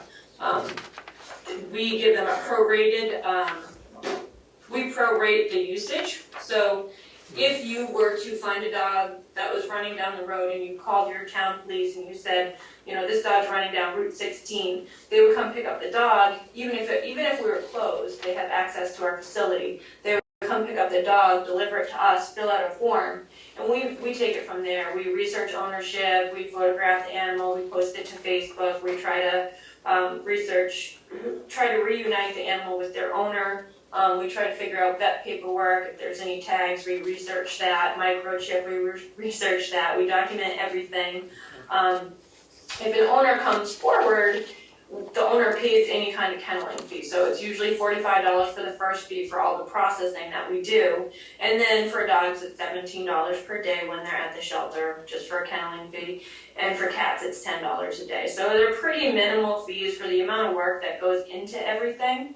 And then there's obviously paperwork to process when the owner comes to reclaim their pet. They pay, and the town pays nothing if the owner steps forward and pays. When the towns do have to pay, it is if there's no owner or if it's a stray.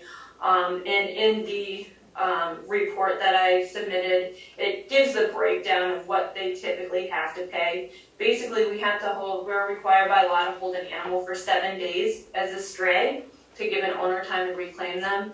At some point, we need to process the animal, get it vetted, and find it a home. We can't hold animals indefinitely. So the law says 7 days. So at day 7, we stop charging the town. We assume all costs associated with the animal.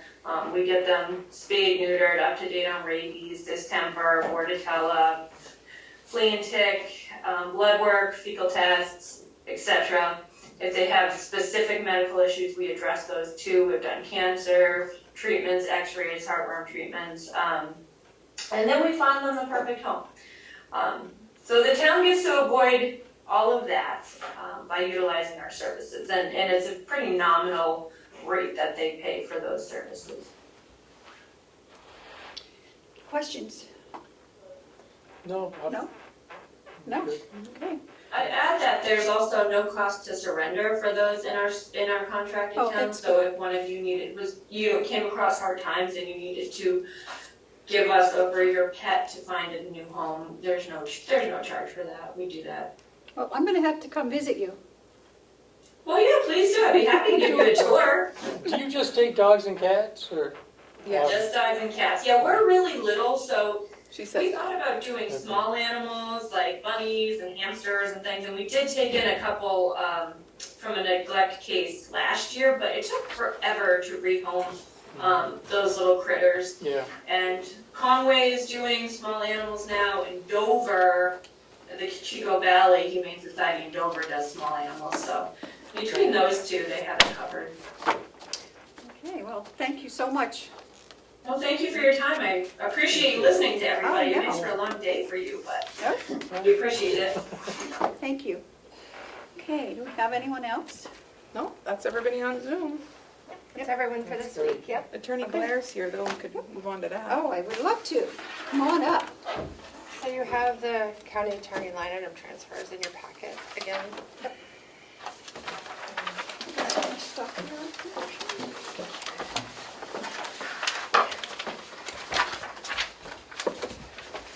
Is it 16-01-16? And 15 and 16? 15 and 16. Do you have a copy of this to look at?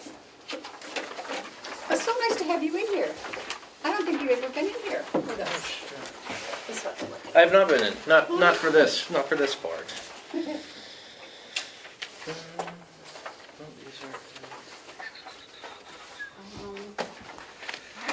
Yeah, isn't it? I have it. In our packet. That's it, right? Yeah. 16 and then 15 was. Okay. There's two of them. Okay. And there's an explanation letter on the back, Keith, if you want to refer to those. It's not gonna tell you anything more than the line's deficient though. Okay, well, but he knows. So we'll, looking at a line item transfer 2022-016 from the county attorney's office, from office supplies. She's asking for $900 to be put into her education account. And could you explain to us?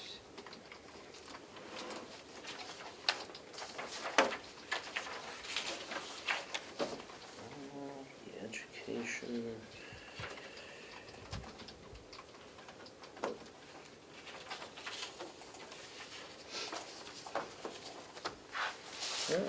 Let's see.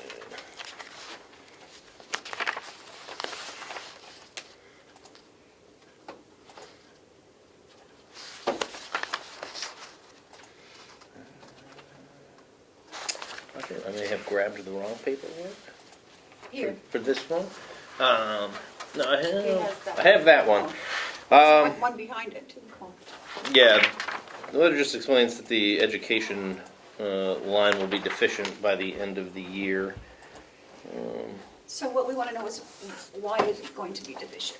Is that like education, like continuing ed? I think it's a combination of just looking at the base, whether it's the continuing education, as well as it may have the, is it the student loan reimbursement out of that line as well? Is it? Could be. Wouldn't- So the student loan reimbursement comes out of that line too? It may, we'll have to check it I out. believe so, just based on the amount Right now, that's it's, requested. it looks like it started with 8,500 and then 2,000 was transferred out somewhere else. So it was at 6,500. So far, 1,300 has been spent, so there's 5,182 still in it, and we're gonna add 900. It doesn't seem urgent. Well, bring it up to 6,000, I think there are 4 attorneys now You know. who would possibly qualify for the student loan reimbursement amount, and that would be $6,000. So And if that all of, comes at the end of the year? yes, yeah, prior to the end of the year. So if everybody who qualifies for it claims it, and there's less than $6,000 in the account, then the account would be deficient, Okay. or the line would be deficient, I should say. And you also have an extra attorney this year for continuing education Correct. costs than from when the budget was approved, From when the budget right? was One more? approved, yes, one more. Any other questions on this one? I guess we didn't know at the time we took the 2,000 out that we could, Yeah. why didn't we know then? I don't know when exactly it was taken Was it out. before someone got hired or something? It may have been before Attorney Downing was hired.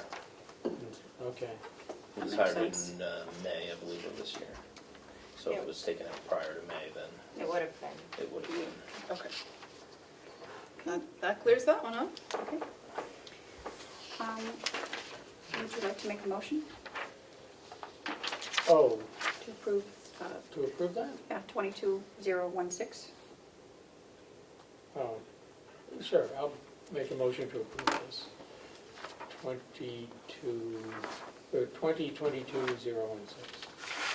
To move $900 out of office supplies and put it into education. Seconded, as long as it's accompanied with our letter explaining why. Okay. All those in favor, say aye. Aye. Aye. And then we have another one. Madam Chair, would you like me to do an addendum on the bottom of hers for the delegation with the explanation that we got today? Yes, and verify that that the student loan reimbursement comes out of that one before we include that. There's not a separate line item for that. Okay, So perfect. I don't want to assume, but that would be my guess. If there's not a separate line item, it's probably where it comes out. Can I have 16 back so You they can may. sign it? Okay, thank you. The delegation though doesn't vote on this. No, we could just review it. They want to review it? Okay. Then we have request 2022-015. It's a request of the criminal case expense of $375 being put into dues and licenses, $25, and travel, $350, for a total of $375. And I don't know if there's anything on there that's... No, so can you explain this one a little bit? So I think the primary reason that the funds are being transferred has to do with the travel. I know that the one line for dues and licenses was $1.88 short. I think that had to do with some adjustments made by the New Hampshire Bar for reapplying for the licenses for the attorneys. The travel it's based on a case. We have a case with a witness who has, in the pendency of the trial, moved to a foreign country. And so we have to get him back here for the trial. And in going through and checking and finding the least expensive flight that we could to get him here for the trial, it made the travel budget sort of come up a little bit. It is trial related, so I think that's the reason why the request is being made from the criminal case expense to travel, but the money is being used for the plane tickets to get him to and from here for trial. Perfect. Okay. Motion Commissioner to, Flash? make a motion to approve line item transfer 2022-015. Seconded, provided it accompanies our letter. All those in favor, say aye. Aye. Aye. Okay, you can do the same and just put it on the bottom of hers. Thank you very much for coming in. Sure, not a problem.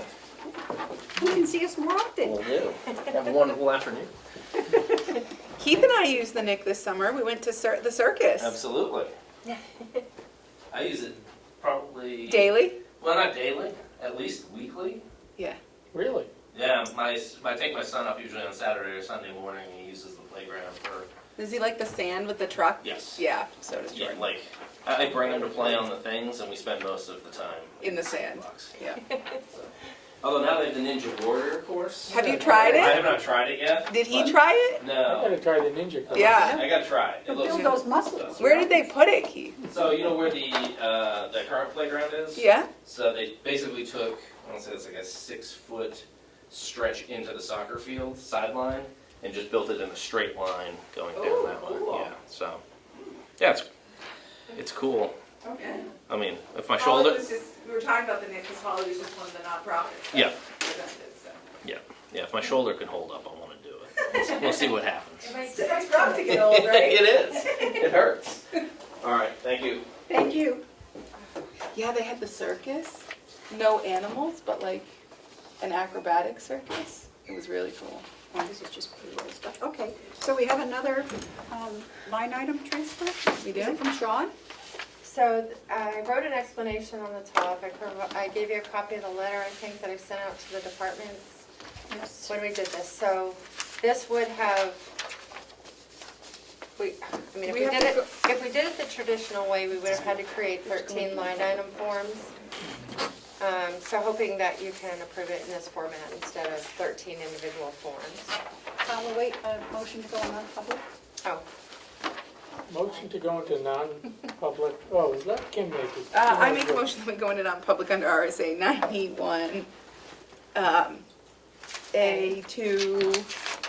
A3, Roman numeral 2, subsection C. Is that what you said? Seconded.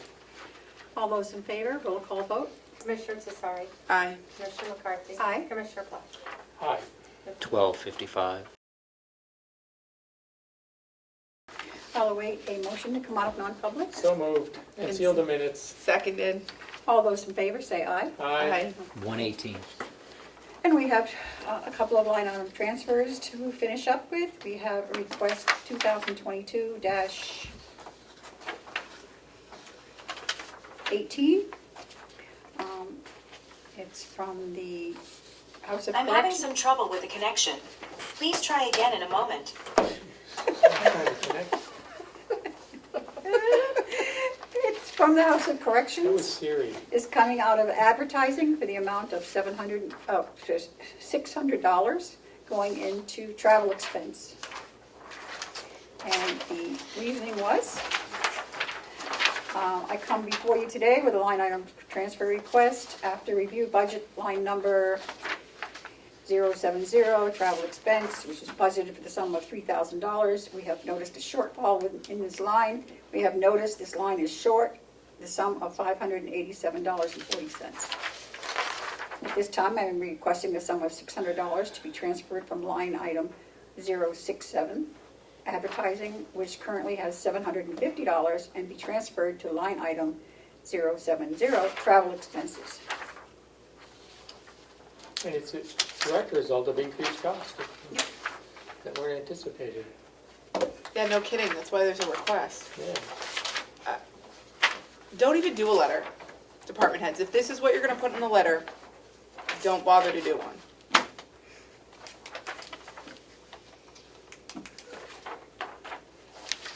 So what would you like to do? So this is how much? $600. 600.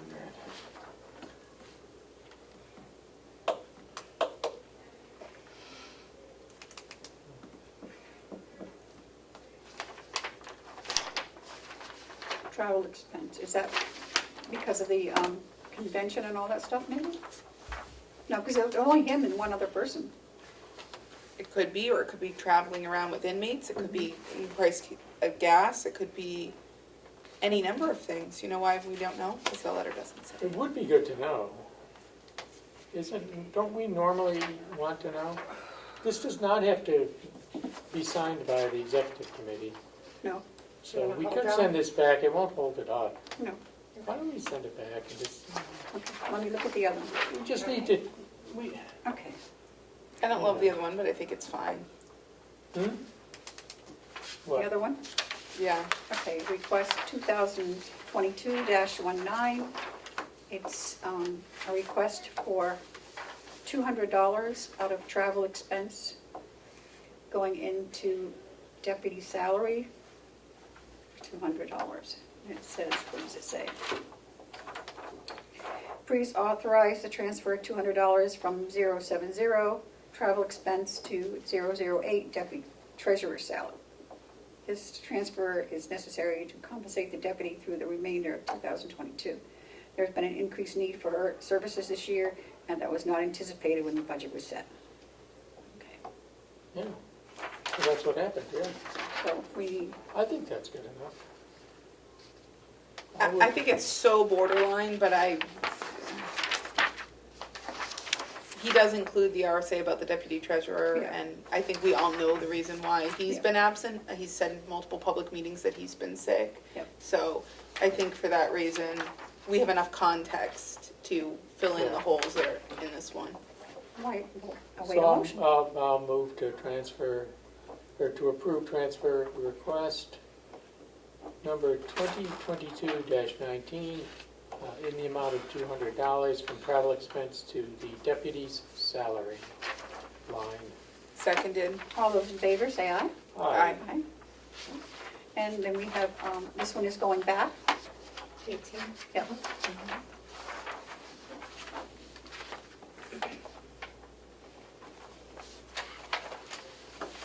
Yeah, I would just as a general guidance say that when doing a letter explaining why the transfer request is needed, that don't just simply say, we need to do this transfer because we need more money in the line that it's going to. And in effect, we're getting a lot of transfer requests where that's the explanation.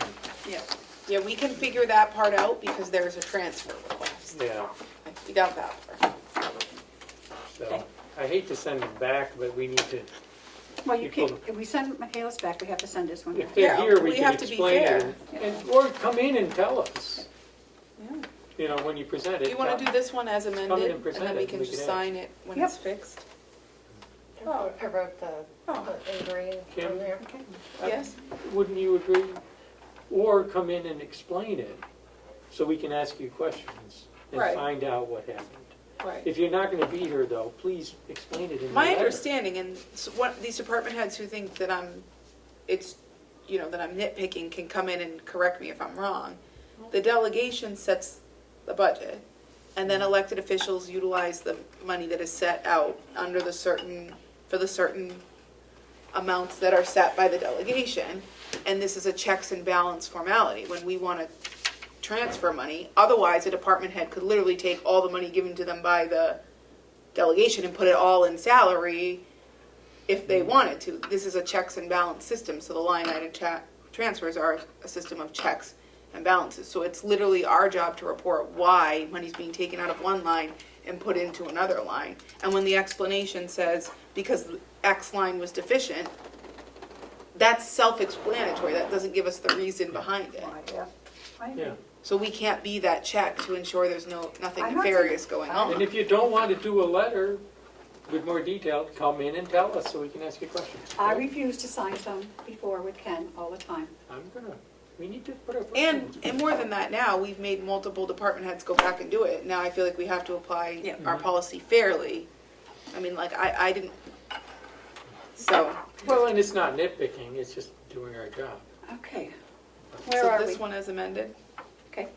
Approve that one. Do you want to make a motion, Kim? Me? Yes, I make a motion to approve line item transfer 2022-17.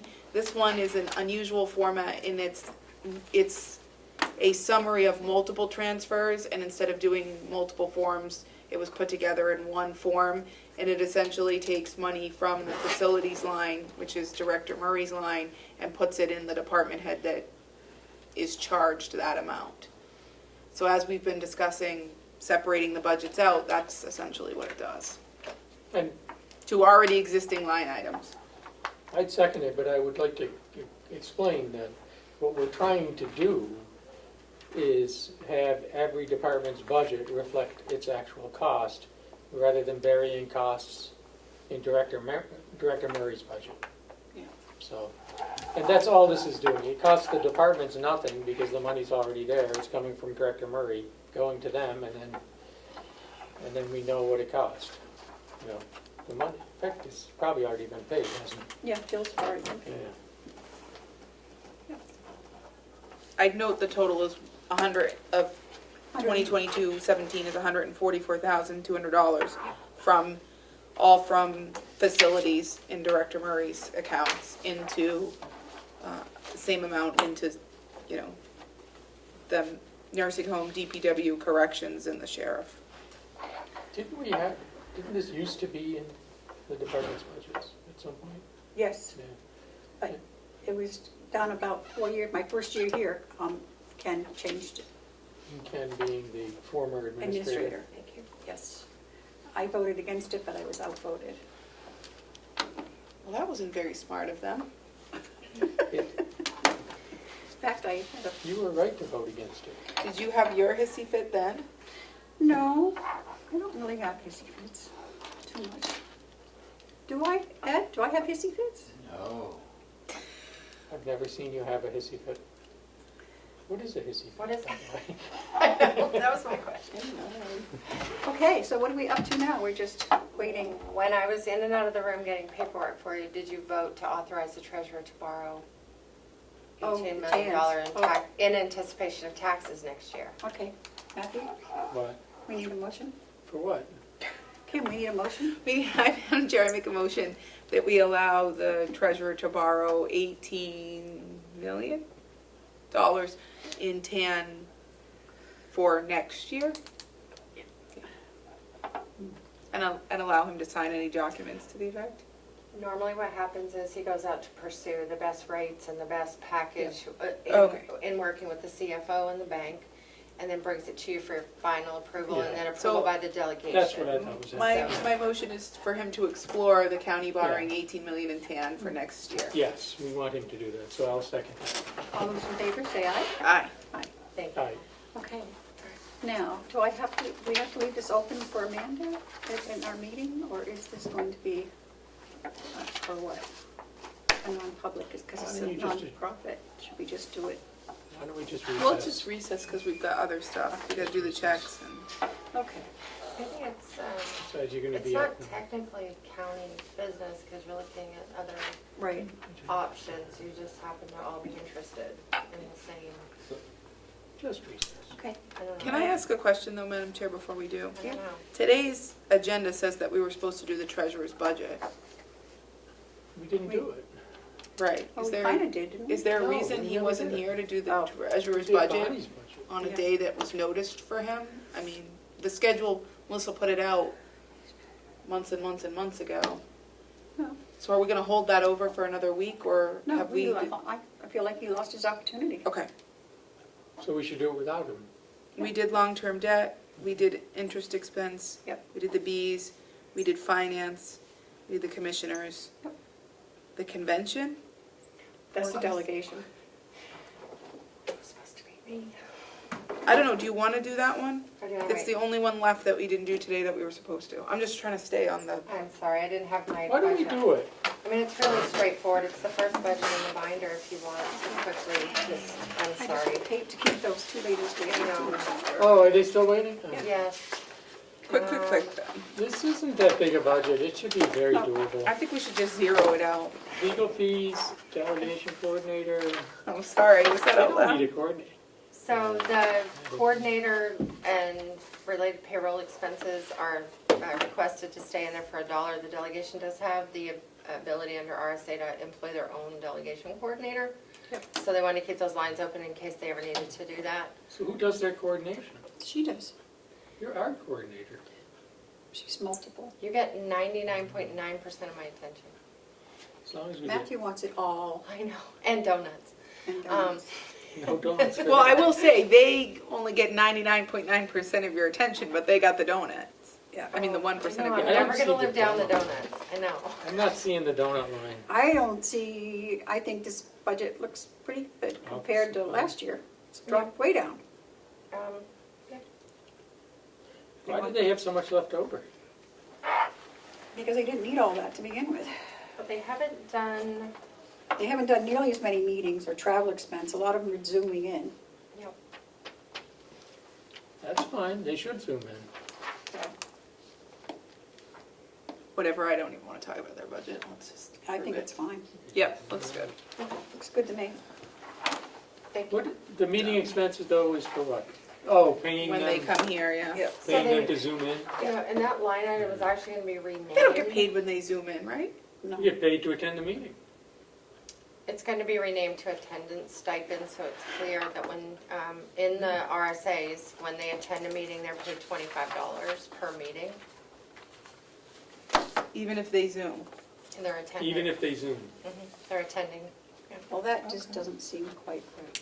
Because then it doesn't, They should forfeit that. it doesn't incentivize them to a quorum, though. No. 'Cause don't you have to have the quorum in person? We do, and I incentivize the heck out of that, and Yep. it's challenging because there's 15 That's people. why she buys them donuts. But it's incentivizing, it's not bribing. Would we like a motion to pass the convention budget? Did we pass any of them yet? No, we haven't passed We've it. just Pass discussed I them. got it. Discuss them, okay. Do you want a motion to pass it, Madam Chair? Why don't we, Or do you want to do them why all don't we do together? them all the same day? Okay. Okay. Would be better.